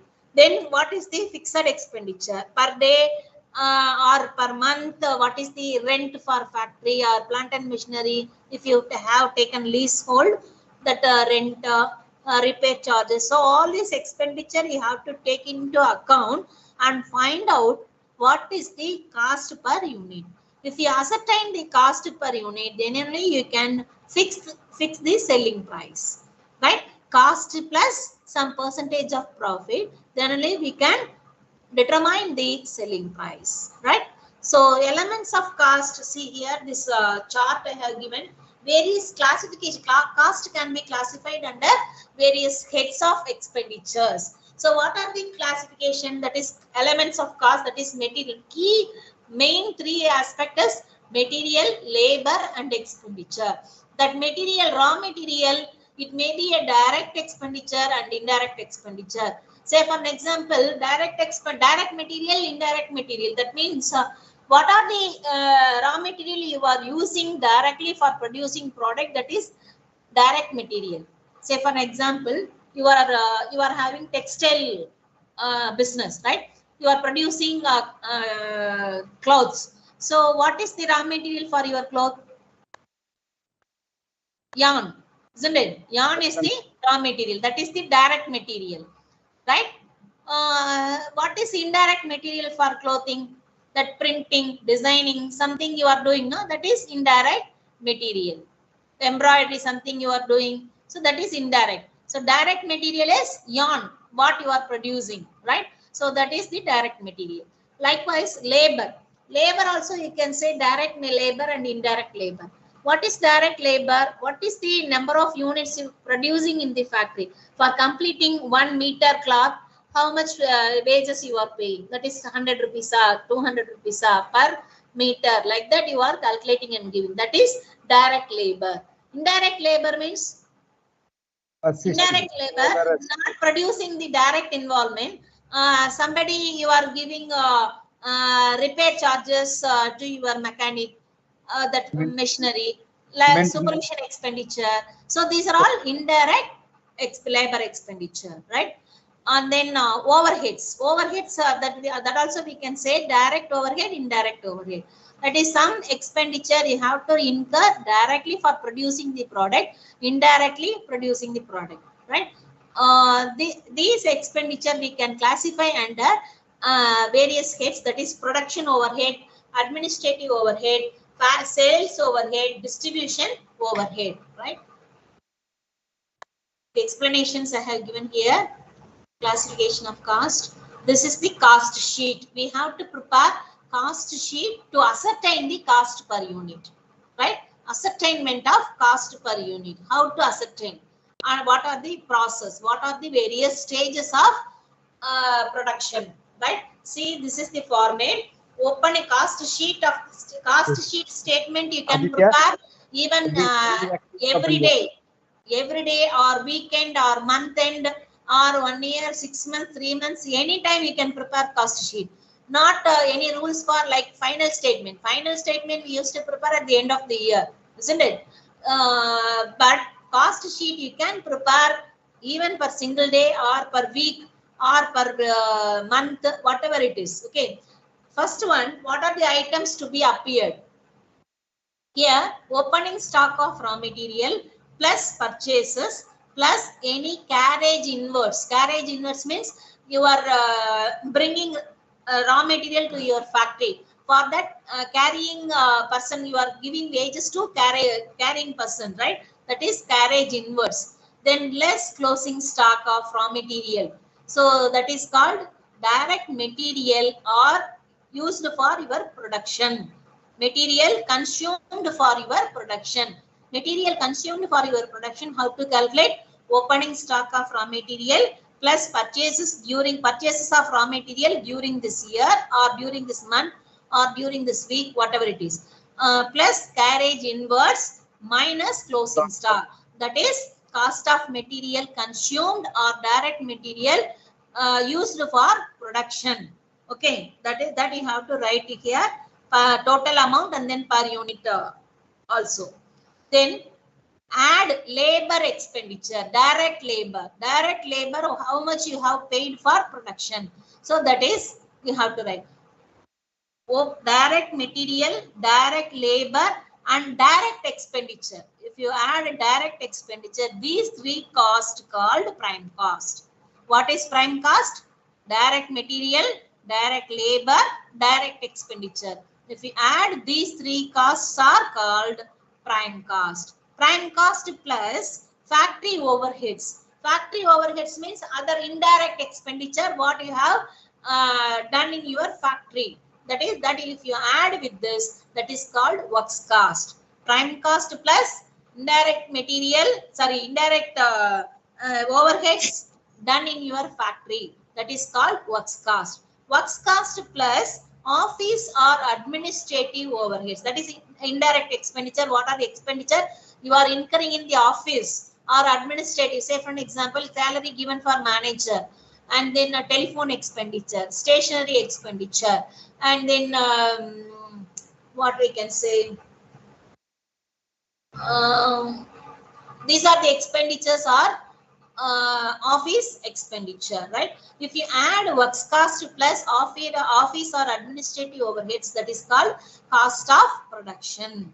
Cost of production plus selling and distribution overheads is called cost of sales. Selling and distribution, what are the selling and distribution expenditure? Selling and distribution means salesman salary, advertisement, and then godown charges, showroom charges, and then carriage outwards. So these are the expenditures comes under the heading of selling and distribution overheads. Cost of production plus selling and distribution, if you add, that is called total cost or cost of sales. So total cost or cost of sales .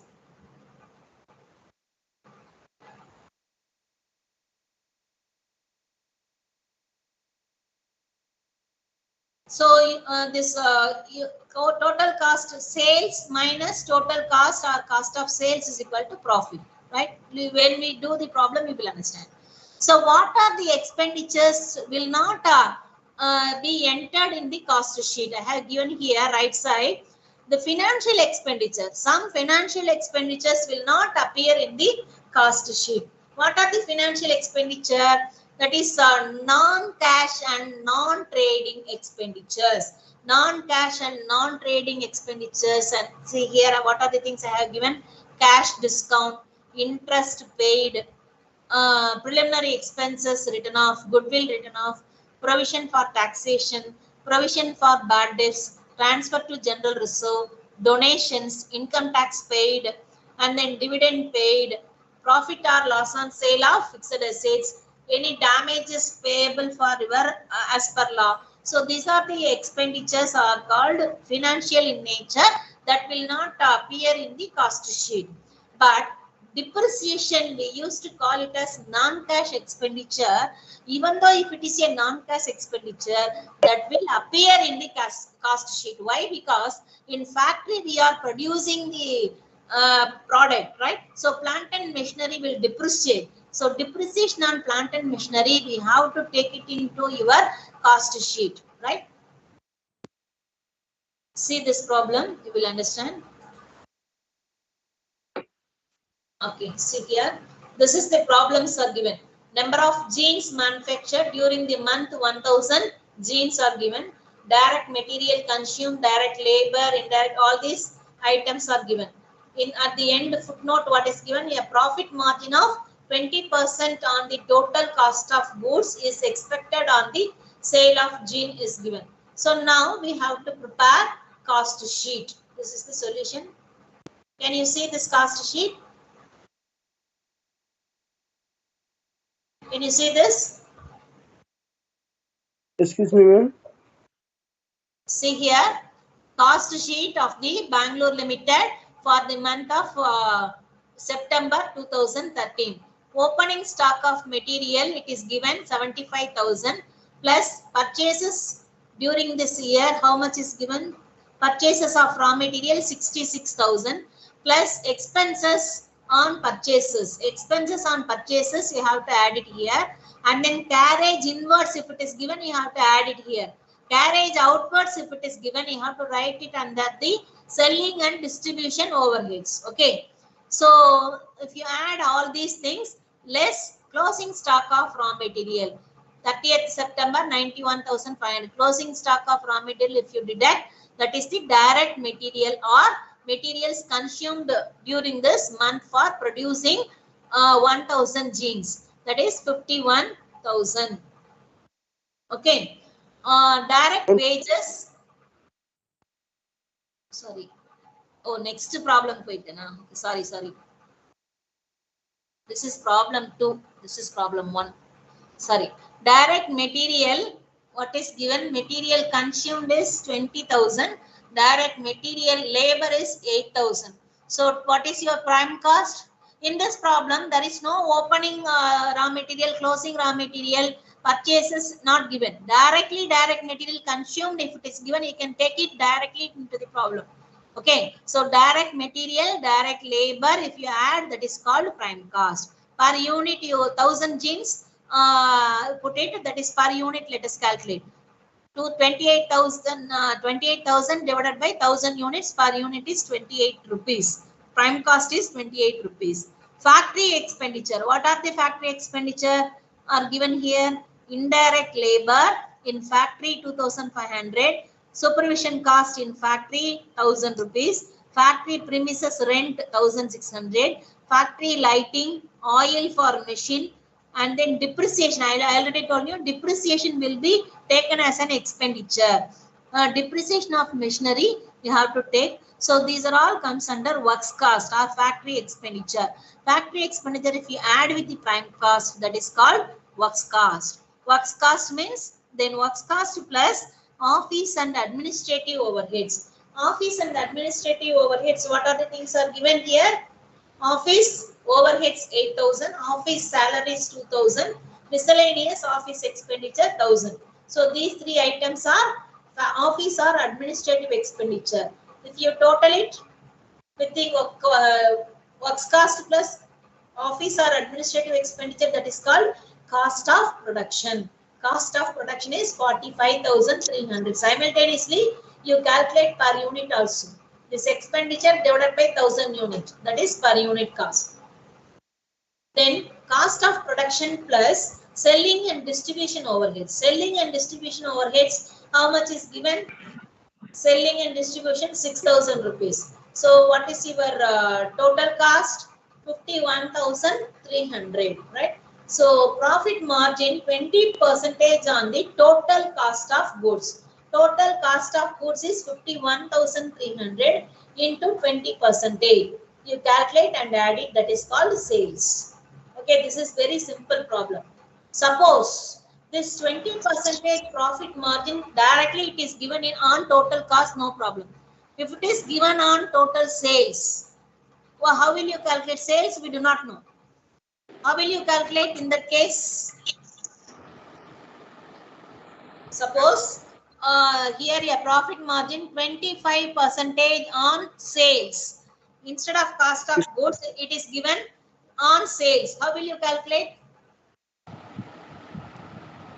See, if it is given like that, what you do, what is the profit percentage? That is 25% if it is given. 25% divided by cost to sales, you take it as 100. 100 minus this profit percentage. 100% is sales. So sales minus profit is cost of goods sold. So now 25% divided by 75%. So how much it is? 1 by 3. 1/3 of on your cost. Excuse me, ma'am. Yes, ma'am. Sorry to interrupt, ma'am. Here we are mentioning about indirect material and indirect labor, which are being defined as an indirect material, and whom are we considering as an indirect labor here? Here the problem itself, it is given indirect material in factory. So that is these expenditure. What are the expenditure you are incurring in the factory? Indirect. I already explained you. Direct expenditure, that is prime cost. Direct material, direct labor, direct overheads. Right. So indirect labor means repair charges and then supervisor charges. So these are all indirect labor. Direct labor means who is producing the product, right? Who is weaving? Weaving the jeans. You are giving wages per unit of per meter you are paying. No, that is direct wages. Do you understand that? Fine, ma'am. Thank you. Okay. So now, suppose you are in this problem directly it is given 20% on your total cost. Total cost, you know, you have calculated 51,300 into 20% directly you have calculated. Instead of total cost, if it is given some percentage on sales, same 20% if it is given on sales we do not know. So in that case, so how to calculate the profit percentage divided by 100 minus the profit percentage. That is 20 by 100 minus 20 means 80%. So 1 by 4. 1 by 4 or we can say it is a 25%. 20% on sales means 25% on cost. On cost you have to calculate. Okay. See the next problem. See this problem. Opening stock of raw material, closing stock of raw material, and then purchases of raw material, all these things are given. So how to calculate? See here, opening stock of raw material plus purchases plus expenses on purchases are given. Or carriage inwards if it is given, you have to add. Deduct the closing stock of raw material, that is called direct material or materials consumed for the production. Okay, that you have to take direct material. Direct wages are given 52,500. So if you add these two, that is prime cost. Then prime cost plus opening work in process. Work in process means what? In factory, some of the goods may be semi-finished. Okay, so previous month closing stock of that semi-finished goods will be the opening stock of current month. So that is opening work in process, that will be in the factory, right? So that opening work in progress you have to add plus factory overheads add minus closing work in progress, that is called works cost. If prime cost plus opening work in progress plus factory expenditure minus closing work in progress, that is called works cost. Okay. Then add office and administrative expenditure. See here, what are the factory expenditures are given? Factory overheads, that is indirect wages. See here, indirect wages are given. And then factory rent, rates and power. These things are given. Then depreciation of plant and machinery. So these are the expenditures are incurred in factory. You have to add opening work in process. Work in process, it is given in your problem here. 28,000 opening work in process, closing work in process is 35,000. So prime cost plus opening work in process plus factory expenditure minus closing work in process, that is called works cost, right? So works cost plus office and administrative expenditure you have to add. So what are the office and administrative expenditure? 2,500. Office rent and taxes 2,500 is given. Only one item is there. Okay. So if you add works cost plus office expenditure, that is called cost of production. Cost of production plus opening stock of finished goods. Finished goods means completed goods. So completed goods opening stock and closing stock is given. So if you add opening stock, deduct the closing stock, that is called cost of goods sold. Cost of goods sold. After that you have to add selling and distribution expenditure. So travelers wages and commission. These things are carriage outwards, and then advertising. So these items are comes under selling and distribution overheads. If you add these items into cost of goods sold, that is called cost of sales. Then profit. How to calculate profit? Sales are given in your problem, that is 2 lakhs. Sales directly given. So total cost we know, what sales we know. So what is the profit difference between the sales and total cost is the profit.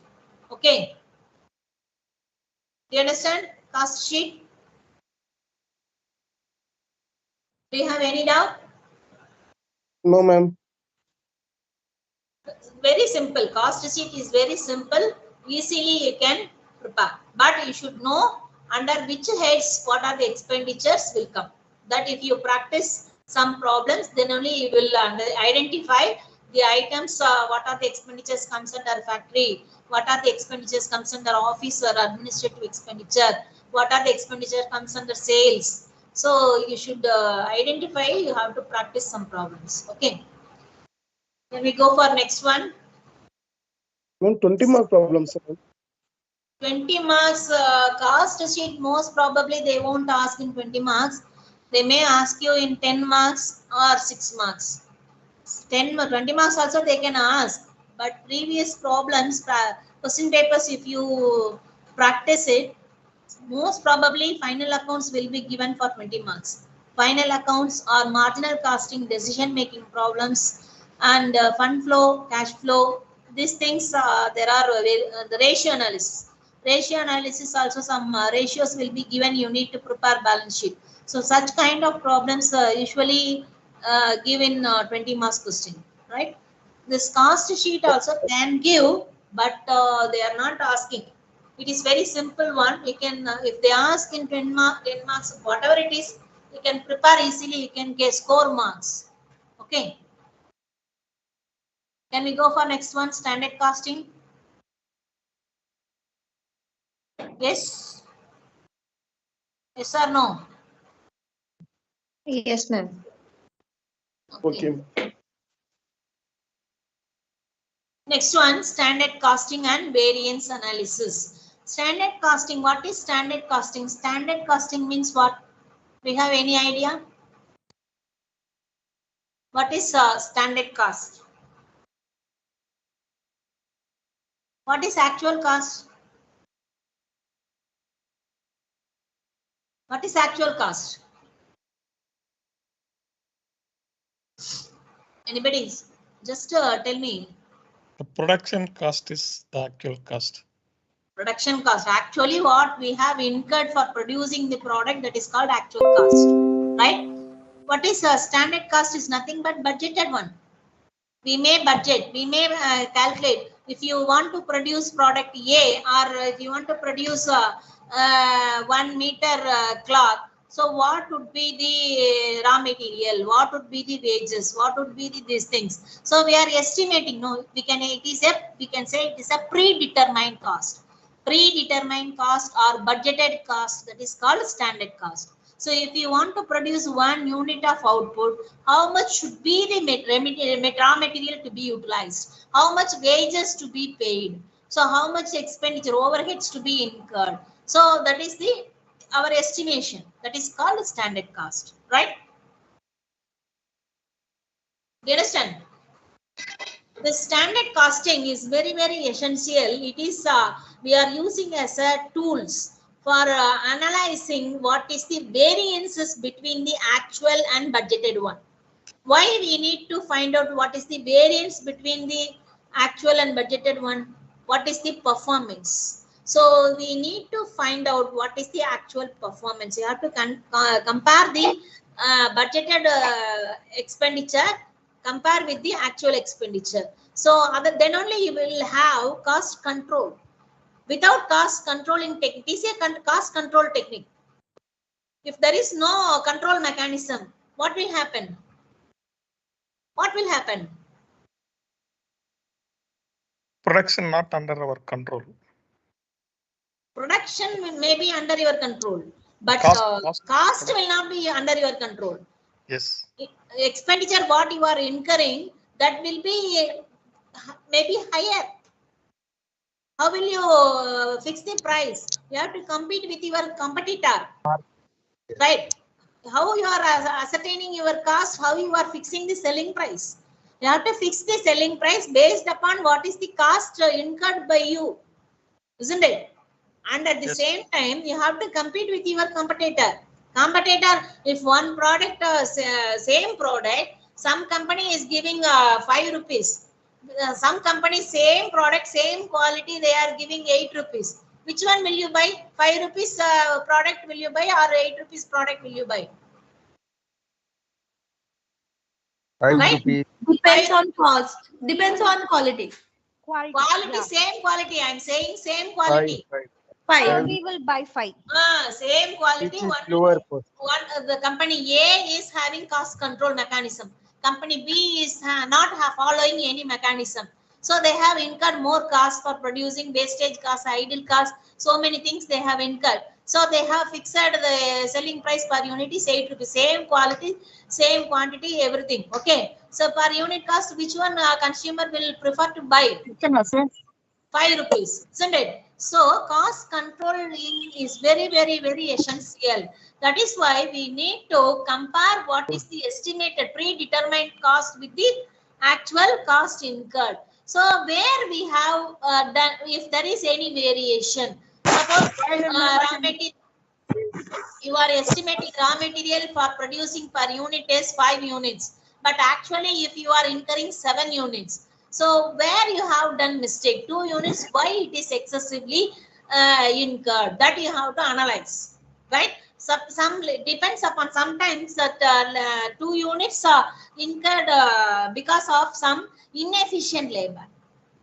In factory, cloth manufacturing factory, if you go and see, efficient labor, that yarn wastages will be very less. They do quickly. But some labor, what they do, they will waste the yarn so many, sometimes it will cut. So many times they will waste so much of material, they will waste, right? So you have to find out where the problem is occurred. So when you are using this technique, then only you will come to know what is the reality, what is the variance. Is it favorable or adverse? Favorable, it is okay. If it is adverse, you have to analyze and take the decision making for cost controlling. So standard costing and variance analysis are very, very important thing for taking decision making for controlling, cost controlling. Okay. Under this variance analysis, there are lots of variance analysis we used to do. That is material, raw material, material variance, labor variance, variable overhead variance, fixed overhead variance, sales variance. So these are the classifications of variance analysis. But in your syllabus, it is given only 2 variances, material variance and labor variance. That is enough. Okay. The other variances you leave it. Who is studying MBA finance students, they will study elaborately in management accounting all the variances. Okay. Let us see. First one, direct material variances, full of formulas. If you know thoroughly the formula, then only you can apply. I have given here with explanation. That is direct material variance. That is standard cost minus actual cost. Standard cost, how we have to calculate? Standard quantity into standard price. Actual cost means actual quantity into actual price. Here, standard quantity you have to take based on the actual output. While doing the problem, I will explain these things. Material price variance. Material price variance, what is the formula? Material price variance is equal to standard price minus actual price into actual quantity. Material, next one, material usage variance. Material usage variance is equal to standard price into standard quantity minus actual quantity. Variance is due to usage. Here variance due to price. This is variance of due to total cost, right? Materials yield variance. Yield means production, finished goods. Standard price, standard rate into actual yield minus standard yield. Yield means finished product. Material mix variance. Mix means if you are producing 2-3 type of product, so 2-3 type of raw material, if you are utilizing for producing one product, so that is called material mix variance. Formula, standard price into standard quantity minus actual quantity, right? Then while using the material mix variance, there is another formula is also there. While doing the problem, I explain, right? See this problem. A manufacturing concern which has adopted standard costing furnished the following information. Standard material for 70 kg finished product, 100 kg of raw material required at the price of material ₹1 per kg. Actual output 2,10,000 kg. Material used 2,80,000 kg. Cost of material 2,52,000. Calculate material usage variance, material price variance, material cost variance. Right. So now what is the problem is given? Standard material 70 kg finished product, 100 kg of raw material required.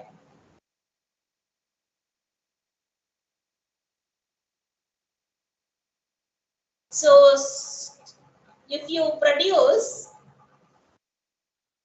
standard material for 70 kg finished product, 100 kg of material required.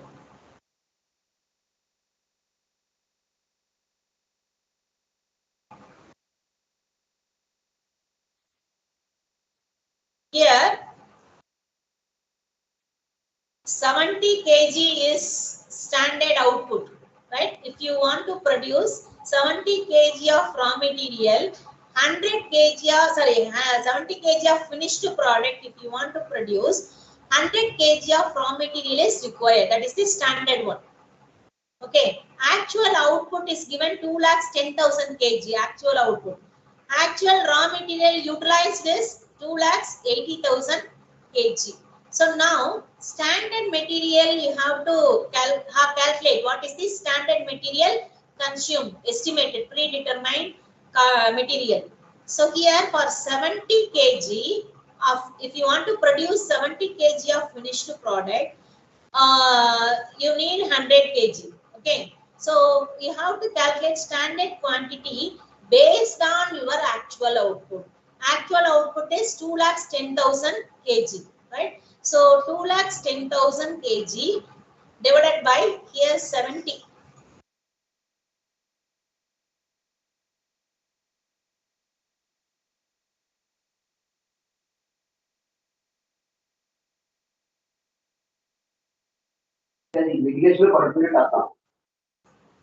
See here, this is hidden. That's what.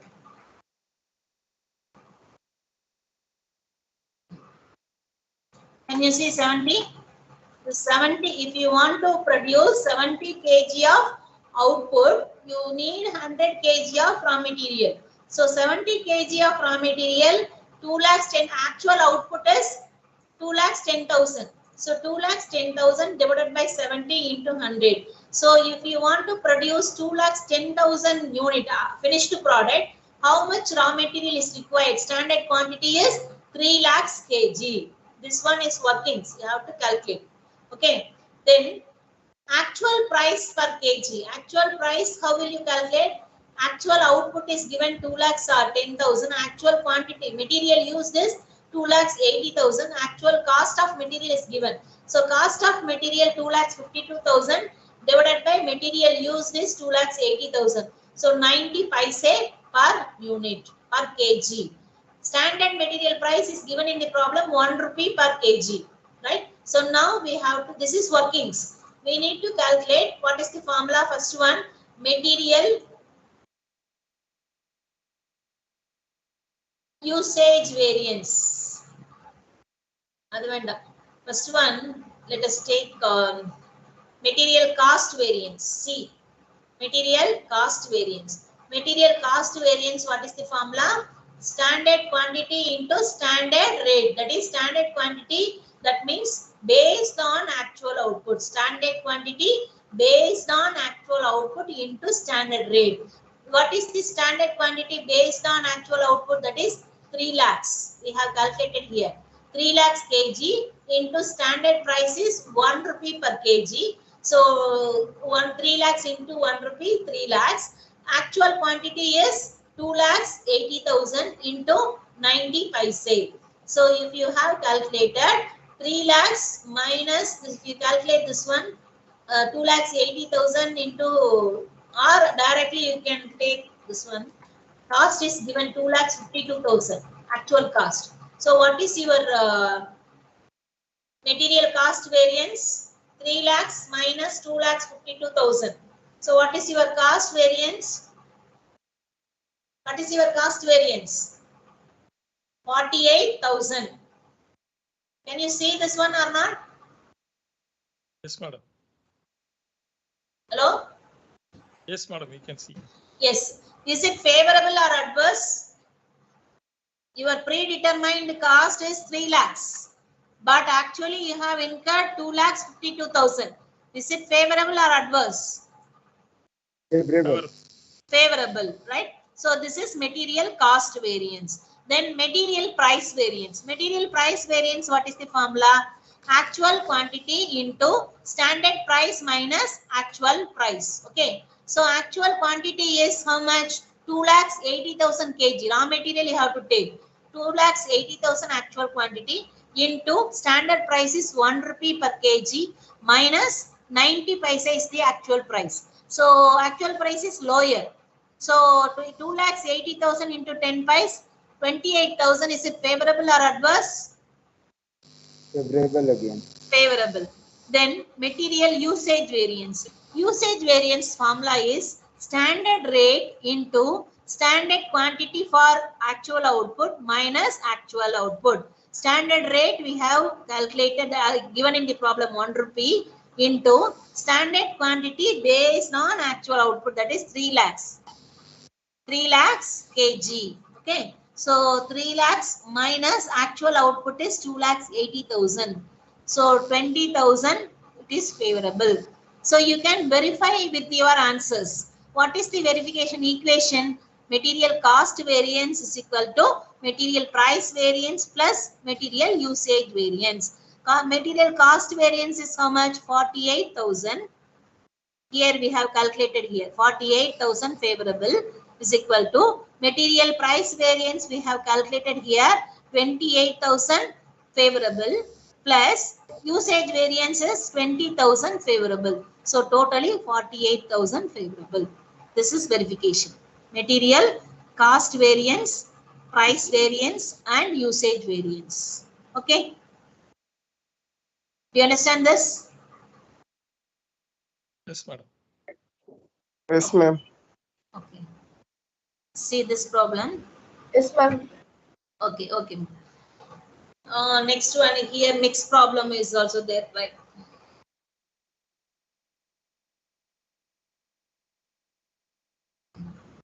Say this, the standard mix to produce 1 unit of product is as follows: material A, material B, material C. Material A 60 units, material B 80 units, material C 100 units. Totally it is 240 units.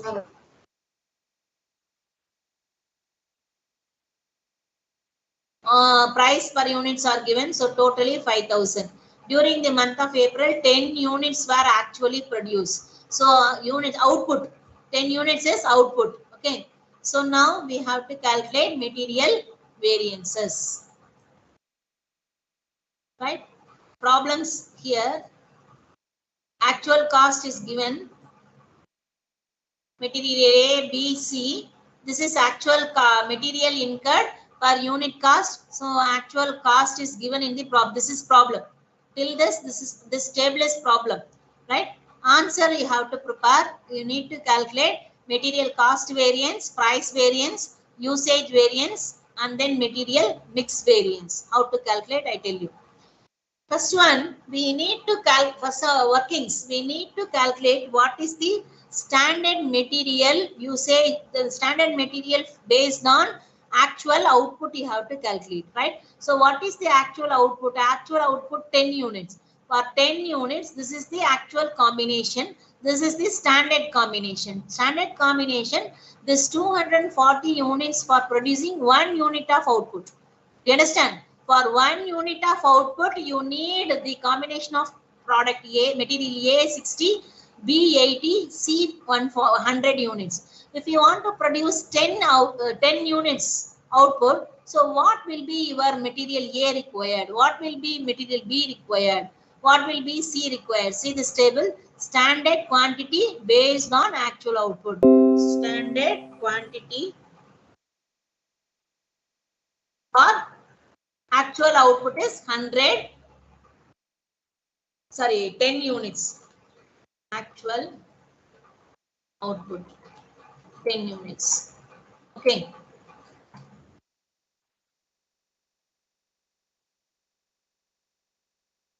Standard quantity based on actual output. Okay. Then, so how much is required? 60 units for 1 unit of output. So 10 units is the output. So 10 into 60, 600. 10 into 80, 800. 10 into 100, 1000. Rate per unit is 15, 20, 25. You calculate for total amount. Okay. This is actual expenditure. It is given in the problem, that is 640, 950, 870 per unit cost. This is the actual cost is given in your problem, right? So this is workings. Now let us prepare material cost variance. Material cost variance, what is the formula? What is the formula? Standard cost minus actual cost, or standard quantity based on actual output into what? Into standard price per unit. Standard price is equal to actual cost is actual quantity into actual price, that is actual cost. Okay. Standard cost, here we have calculated in table. Standard cost based on actual output already we have calculated. Total standard cost 50,000 minus total actual cost is 52,225. So easily you can calculate. Is it favorable or adverse? Your predetermined cost is 50,000. But actually you have incurred 52,225. So adverse. 2,225 is adverse. Okay. Next come to material price variance. Material price variance, what is the formula? Standard price minus actual price into actual quantity. Standard price for A, it is 15 rupees. Actual price is 17 rupees 50 paise. B, 20 rupees minus 18 rupees, 25 rupees minus 27.50, right? So actual quantity is for product A is 640, actual quantity is 640, B 950, C 870. If you calculate individually, for A it is 1600 adverse.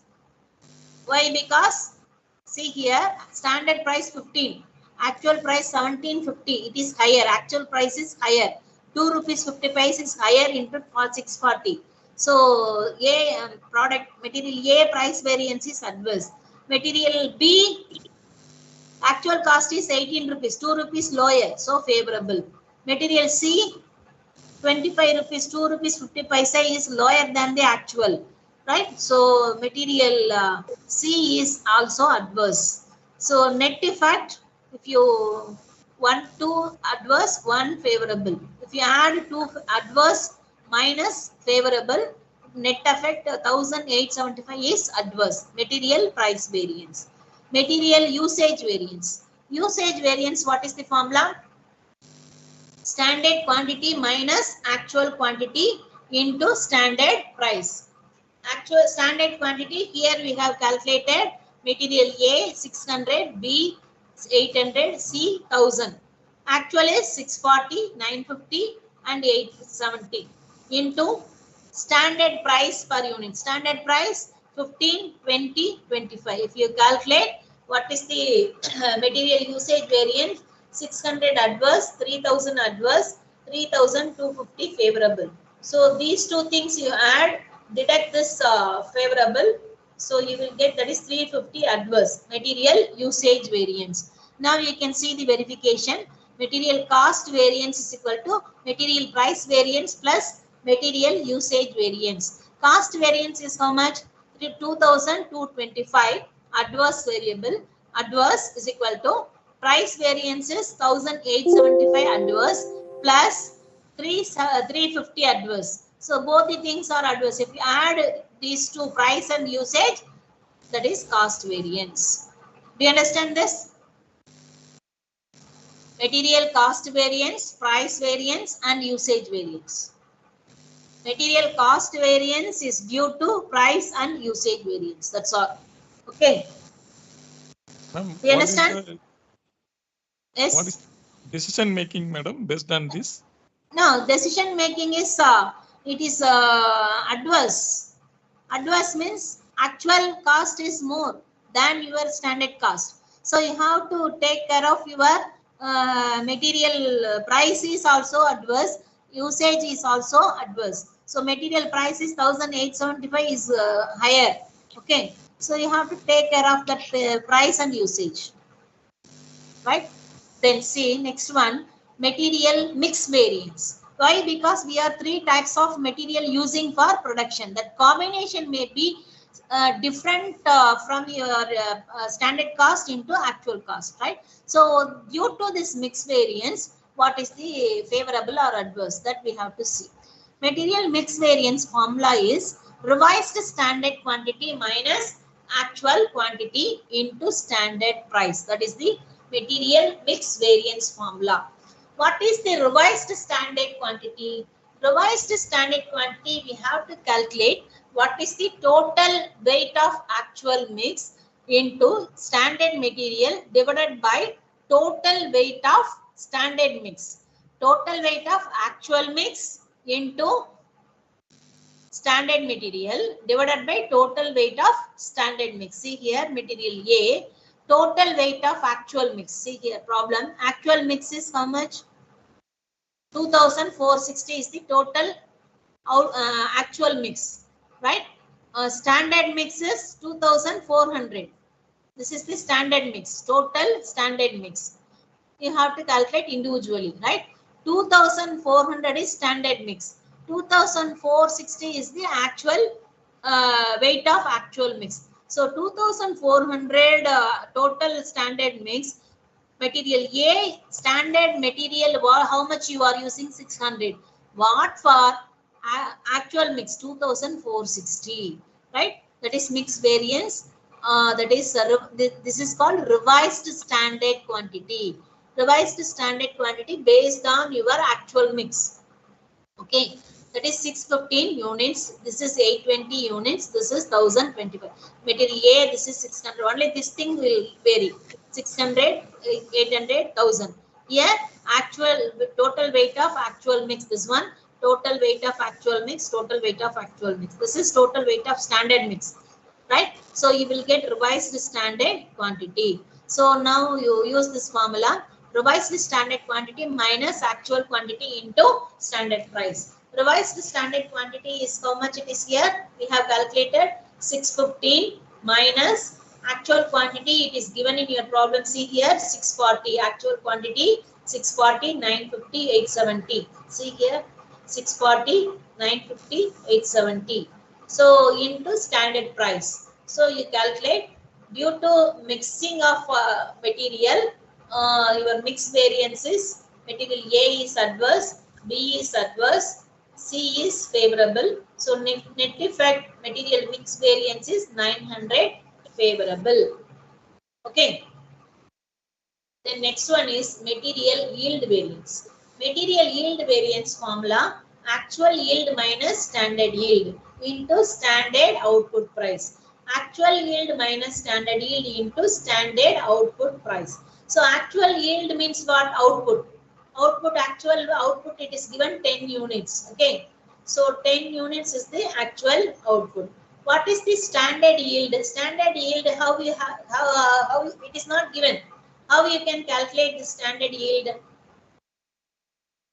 Standard yield, how will you calculate? See here, actual quantity is given, actual quantity, total mix, total actual quantity 2,460 is given. For 2,460 divided by what is your mix? Mix of producing 1 unit. 1 unit of output is 240. Okay. Actual quantity, how much you have used? 2,460. 2460 divided by 240, you will get what is the output at standard yield. Okay, so 2460 divided by 240, 10.25 units. So actual yield is 10 unit minus standard yield is 10.25 yield into standard output price. Standard output price, how will you calculate here? 1 unit of output, here it is given in the problem itself. 1 unit of output, the material cost which is already given in your problem, that is 5,000 rupees. So into 5,000. So material yield variance is 1,250. Even this also you can see the verification. Material cost variance is due to material price variance plus material mix variance plus material yield variance. Cost variance, here we have calculated cost variance, first one, cost variance here, see here.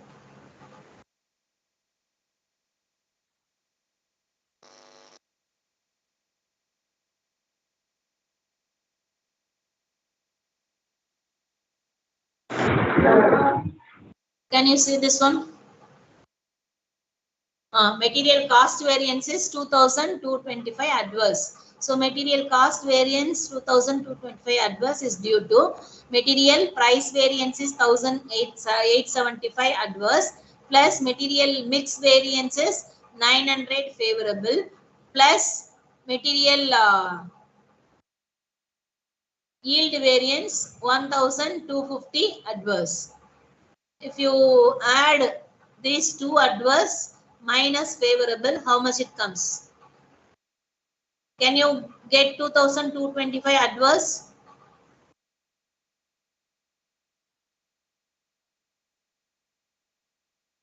This verification you can do like this, or you can do another method also.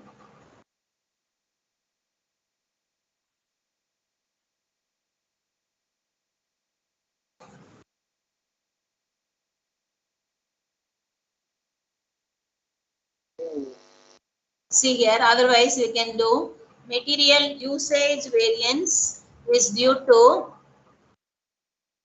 material mix variance and yield variance. Material usage variance is how much? 350 adverse. 350 adverse is equal to material mix variance is 900. This one we take it out. 900 favorable. This is 1,250 adverse. So how much comes? 350 adverse. This is also another method. Verification.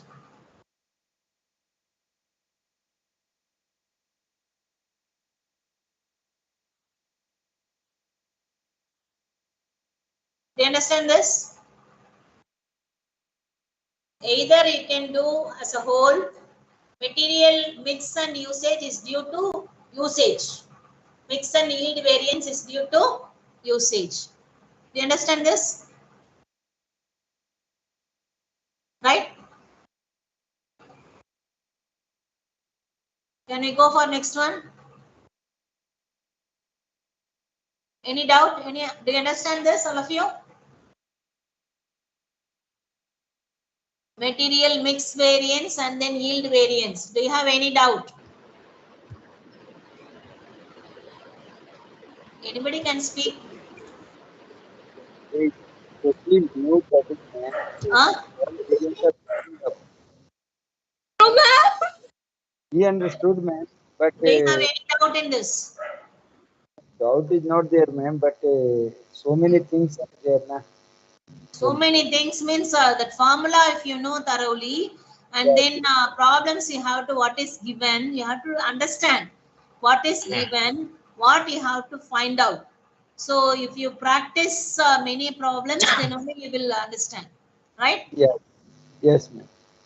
Okay, this is the material variance. That's it. Okay, next one, labor variance.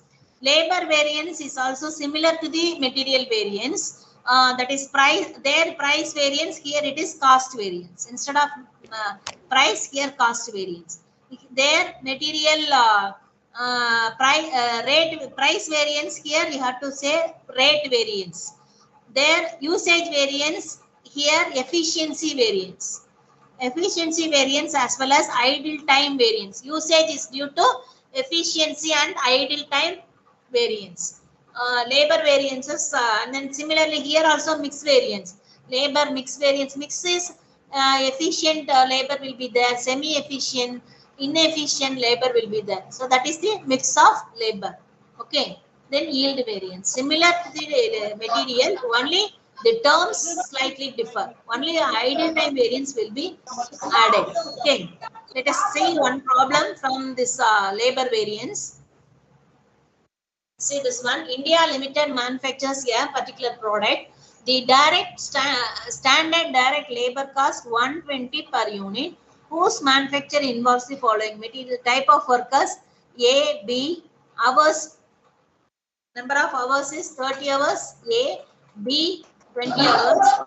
Rate per labor is given 2 rupees per hour, 3 rupees. These are the problems are given. Keep silent. What happened? Manager, someone is watching TV.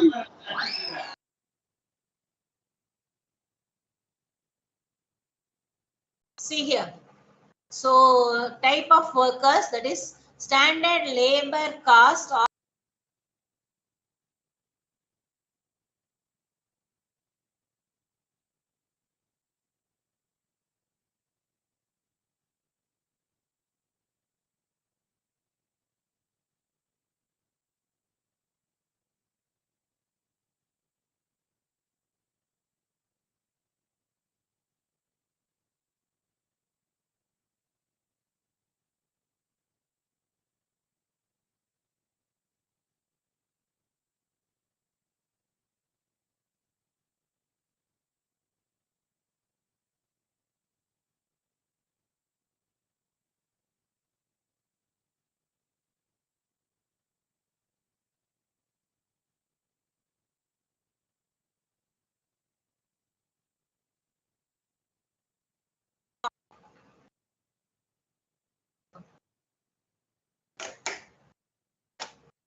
see here, standard cost per unit is given 120 rupees per unit.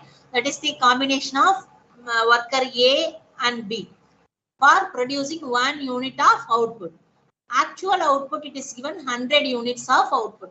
For 100 units of output, standard labor 5,100 labor hours, right? 5,100 labor hours.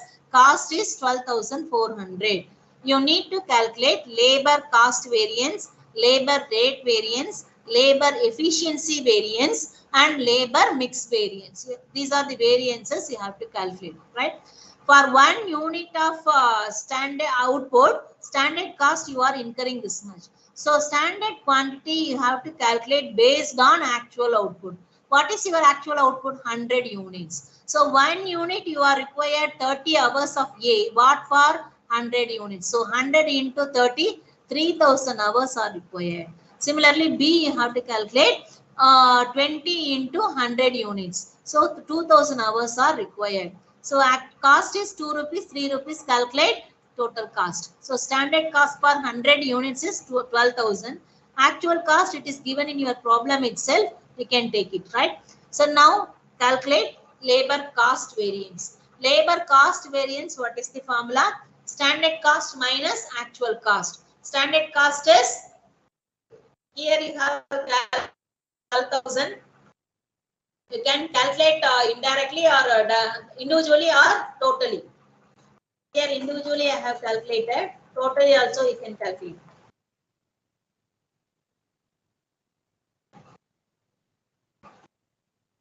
Right?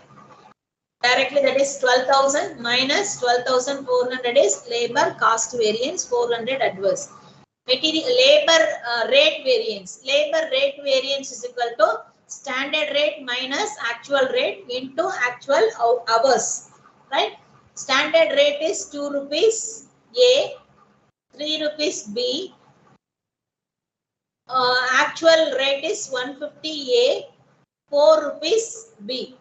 Okay. So into actual hours. Actual hours, that is 3,200 A, 1,900 B. So A 1,600 favorable.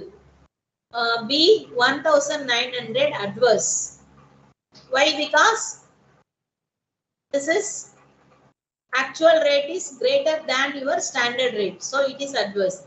Here actual rate is lower than your standard, so favorable. So net effect is 300 adverse. The next one, labor efficiency variance. Efficiency variance formula, there in material we used to say it is a usage variance. Their usage variance, here it is a efficiency variance. Standard hour minus actual hour into standard rate. The formula is standard hour minus actual hour into standard rate. Standard hour is 3,000 hours A. B is 2,000 hours. Actual hour is 3,200, 1,900. Into standard rate is 2 rupees, 3 rupees. If you calculate for A 400 adverse, for B 300 favorable. So net effect is 100 adverse. Okay. Then labor material variance, sorry, mix variance. Labor mix variance. Mix variance, what is the formula? Revised standard hour minus actual hour into standard rate. Revised standard hour, how will you calculate? Here I have calculated, see, total standard hours of the total actual hours divided by total standard hours into standard hours of the labor, right? So total actual hours is 5,100 hours. Total standard hours is 5,000 hours. So 5,100 divided by 5,000 into individual standard labor 3,000. So 3,060 is the revised standard hour. 2,040 is for B. It is the revised standard hour. So revised standard hour minus actual hour into standard rate. So for A it is 280 adverse. For B it is 420 favorable. Net effect is 140 favorable. Verification, you can check your verification. That is material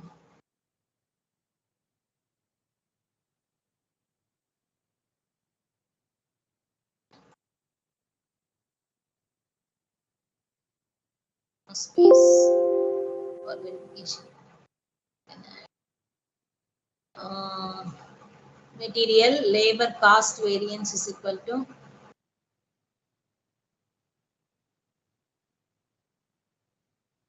see material labor cost variance is equal to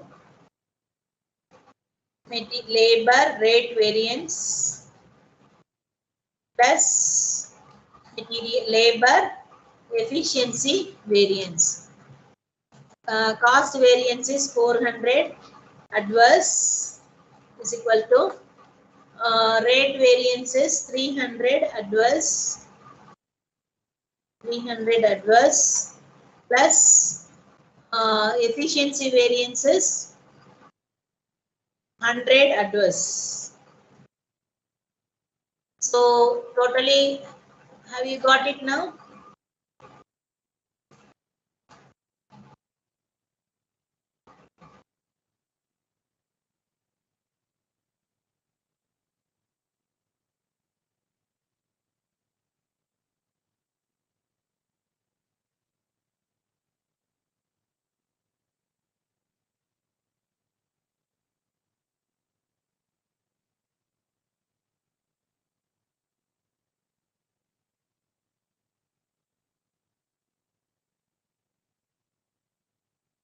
Right? Labor, another one, labor efficiency variance is equal to labor mix variance. Labor mix variance plus yield variance. Yield variance we did not calculate it here.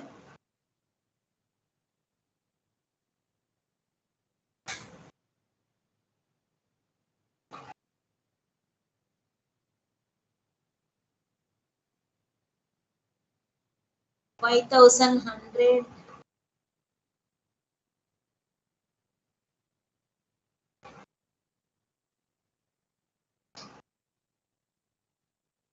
divided by 50.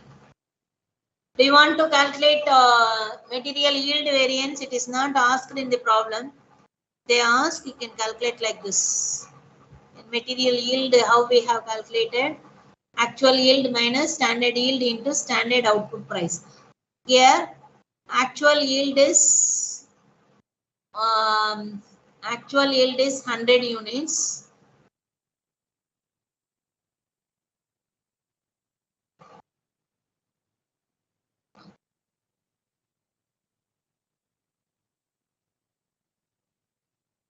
So we need to find out standard yield. Okay, standard yield, how will you calculate? Actual usage variance divided by 240. So here,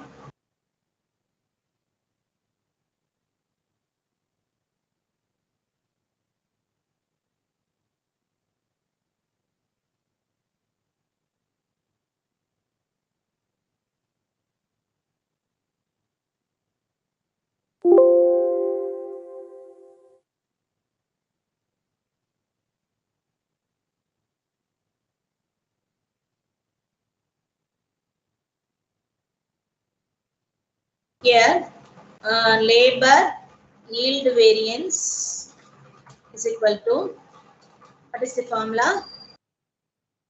Actual yield minus standard yield into standard price. Okay. So here actual yield, how will you actual yield is 100 units. Standard yield, how will you calculate?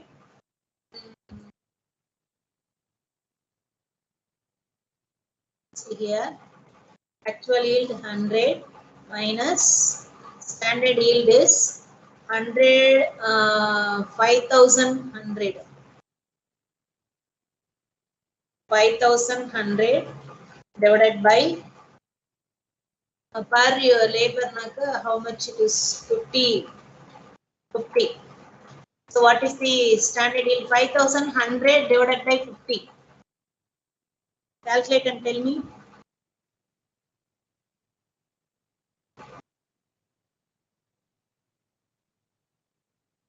$5,100 divided by 50. So 102 units. Standard yield is 102 units. 102. 102 into standard prices. Standard cost per unit is 120. So here into 120.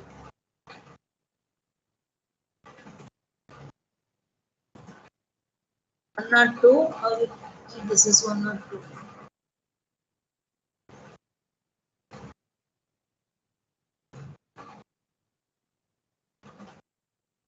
Okay, so how much it is? 2 units into 120, that is 240 equal to 240 is adverse or favorable? Adverse. Why? Because actual yield is lower than your standard yield. So adverse. 240 adverse. Yield variance is 240 adverse. So now you use this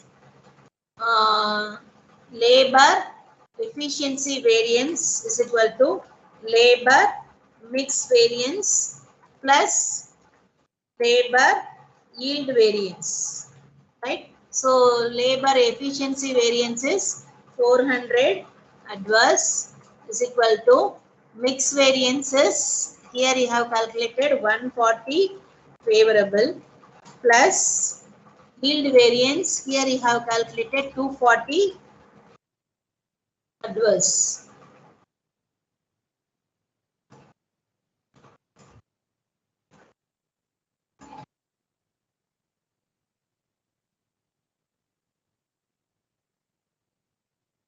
Cost you should not take, only efficiency variance.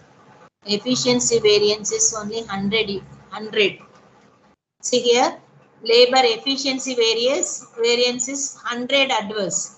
So 100 adverse is equal to 140 favorable plus 240 adverse. So 100 adverse. Okay, that's all. Do you understand this? That's all. We have completed all the units.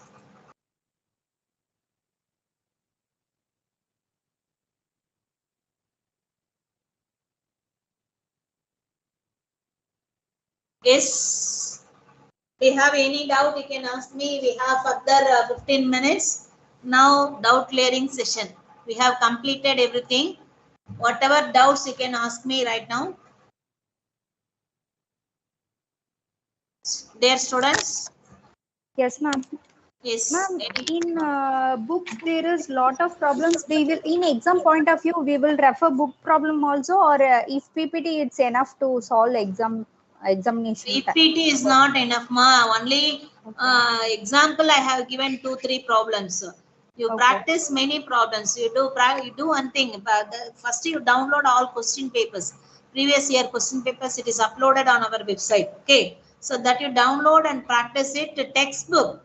Financial accounting for final accounts and that textbooks, lot of textbooks are available. In addition to your study material, you practice it. Okay. And then management accounting and cost accounting, there are lot of books are available. Mason Mageshwari, Reddy and Murthy, lot of books are available. You practice some other problems from textbooks. Before going textbook, you practice your examination previous question bank. Okay. Illustration, if a lot of illustrations will be there in the textbook. If you go through that, you will understand if this adjustment comes, what to do. If this adjustments comes up, because each and every problems is having different type of adjustments. It will not be look like one same problem. This problem will be given this type of adjustment. In some other problem will be given the different adjustment. So if it is given like this, how to do? When you are practicing more and more problem, then only you will come to understand how to do it. One thing. And then practicing, first problem when you are practicing, it will take lot of time. 1 hour or 2 hours also. Right? When you are practicing many problems, the time also, consumption of time, preparation of problem will reduce. Okay. So practicing of accountancy problem is very, very that is very, very, very important. Okay. Okay, ma'am.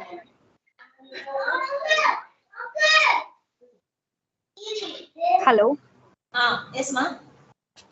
Ma'am, how was the question paper pattern? It will be 50% theory or 50% problem, or it will no. Problem. In your syllabus itself, we have given 80% problem, 20% theory. Okay, ma'am. Okay. In syllabus itself, we have given. Ma'am, syllabus it is 60-40, ma'am. 60-40 in accountancy. No? Accounting for manager will not be there. It is 60-40, ma'am. Sure? I've just checked it, ma'am.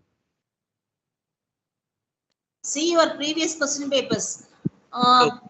10 marks and 6 marks you will have theory questions. 3-4 theory questions will be given. But 20 marks case study will be definitely problem. Okay, ma'am. Okay? Okay, ma'am. Okay, ma'am. Any other doubts? Ma'am, in case studies, you have been told in first unit case studies, only it will be in first unit or otherwise? Anything they can ask. First unit, that is final accounts, is very important thing. So most probably they will give, prepare final accounts. Second, otherwise this marginal cost decision making, very simple problem. Many questions they have given. It is not a worthy of 20 marks. It is just 5 marks kuda worthy kadiyadu. But it is given for 20 marks.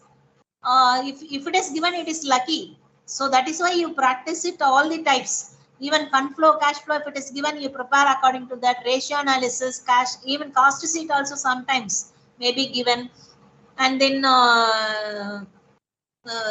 sometimes paragraph will be given and ask you what is the your decision. Like that also they may give sometimes. But most probably accountancy, they will give you a problem, 20 marks. Okay, okay, ma'am. If you are not sure, if you do not know the problem, if you know the theory, write the theory. If you know exactly, I know I can do like that, you do that problem.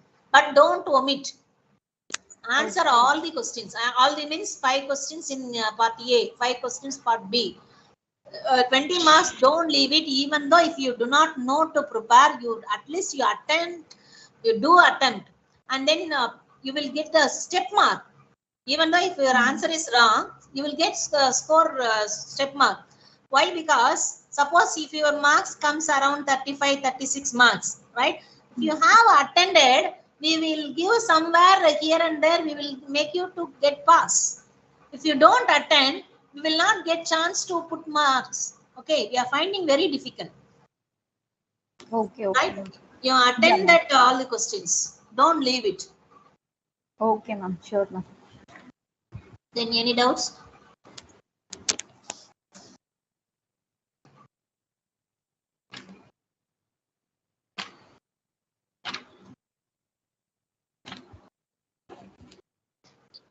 Ma'am, can you share the case study pattern, ma'am, how to write about it? Problem, the accountancy, they will ask you to prepare final accounts, to prepare this marginal costing statement. This problem I have told you, no applications. That can you see previous question papers. Why you are not, it is uploaded on the website, latest question paper also we have uploaded. Why don't you download and check it and practice it? How to write it? Solve the problem. Accountancy, you have to solve the problem. For theory paper, case study, you have to read the passage and you have to write what is the problem of the study. This is the problem of this question, right? So this is the concept. Some concepts may be that depends upon the subject. Say for an example, I'm saying managerial concept. First paper is there now. In first paper, they may give you some leadership style, right? So what is the problem is given, you have to identify the problem. Then you have to write the concepts. What is the concept is applicable?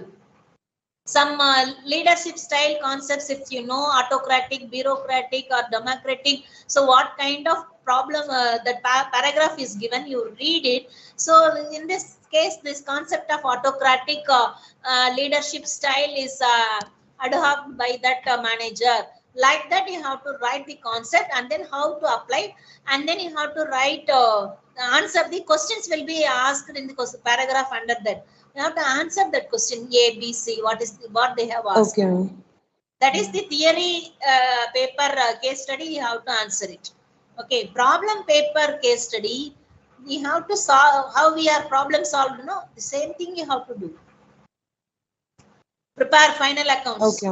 Questions will be given. You have to prepare it. If they ask marginal costing application, key make or buy decision. If they give like that, you have to prepare contribution, key factor. So you have to write your decision. That is the answer. Okay. If it is theory means we need to write, identify the source problem and what is the analyzer's recommendation and conclusion. It is a theory means we need to write. Okay, Yes. If problem means sometimes SWOT analysis students will do in theory paper, theory case study, depends upon the concept you apply.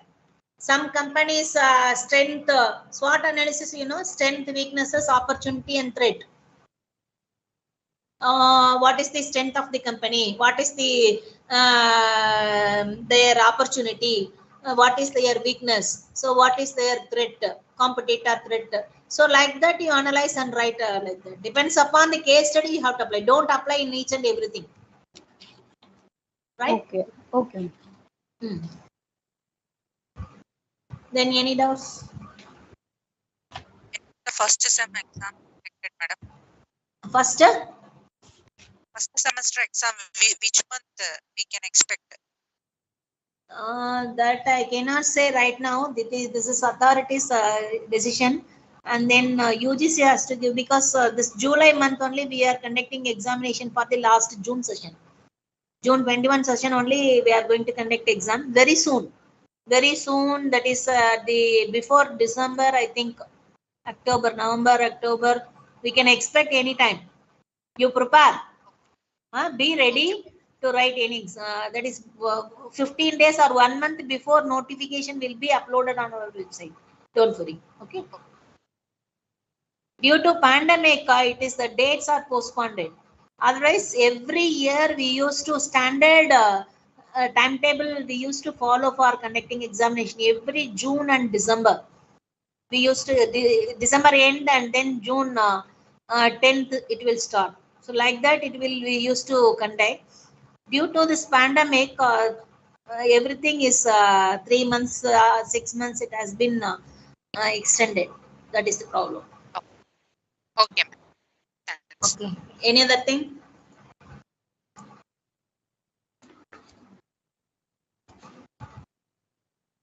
You have to practice. You can use calculator in the examination hall, but don't take your mobile for using calculator. They will not allow you. Simple calculator or scientific calculator are allowed. And then your presentation should be very neat. Don't strike out there in the rough usage. Keep one last page use it as workings, calculations. Okay. And then you can get a white sheet and you can make rule, or you can do accountancy sheet. In that also you can do, no problem. Which is convenient for you, you can do it. Okay. If you know thoroughly the problem, you attempt it. Theory part, those who don't have accounting background, you try to write maximum theory questions. Don't avoid problem also. 1 or 2 problem you have to do. No other go. 5 questions, 5 questions. 2, 3 questions theory will be there. 2 questions you have to attend a problem. So which problem, if you know thoroughly, you do it. If answer is exactly is correct, you can get full mark. If answer is wrong, only step mark you can get it. Say for an example, 10 marks question, you have done very, very correctly. Only while doing the answer, some error I have made. So in that case, instead of the 10 marks question, you can get 8 marks. At least if you have applied all the steps, all the adjustments, at least you can get 6 marks. Don't lose the problem. Don't avoid to do the problems. Okay. Then any other things?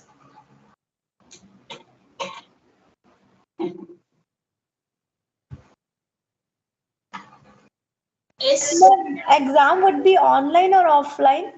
Offline, ma. This time itself we have conducted offline. Okay. Thanks, ma'am. Okay, ma. Thank you. Thank you, ma'am. Okay, thank you. Shall we wind up? Yes. Okay, all the best, all of you. Thank you, ma'am. All the best. Do well. Thank you. Thank you. Okay, madam. Hello, anybody Tamil here? Yes, sir. Yes. Hello, Tamil here? Yes, sir. Yes, sir. I'm student dama. Yes, sir. Yes, sir. I'm Student. Tamil தெரியுமான்னு கேட்டேன் கேட்கல. சொல்லுங்க. தெரியும் சொல்லுங்க. Okay. இல்ல consult பண்ணி பேசலாம் தான் கேட்டாங்க அதுக்கு இல்ல.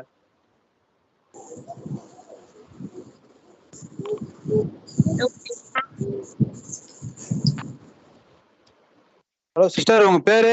பிரதர், உங்க பேர் சொல்லுங்க. Narmada. Nivedha. Okay okay okay okay. எதனா ஒன்று அனுப்புனா ஷேர் பண்ணுங்க. Okay okay sure sure. Okay okay. என் பேர் வந்து தேவேந்திரன். உங்க நேம் என்னது? Devendran. Okay okay.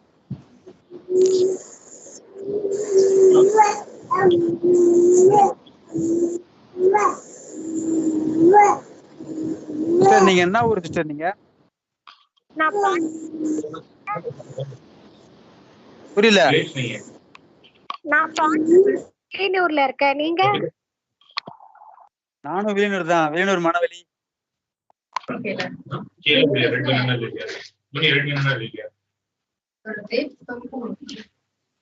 Hello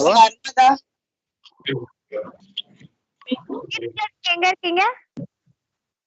Villianur Manaveli. வில்லியனூர்ல தான் இருக்க. ஐ மீன் வில்லியனூர் ஆரியபாளையம். ஆரியபாளையம். ஆமா. Okay okay. இப்ப ஏதாவது அனுப்புனாங்க ஷேர் பண்ணுங்க.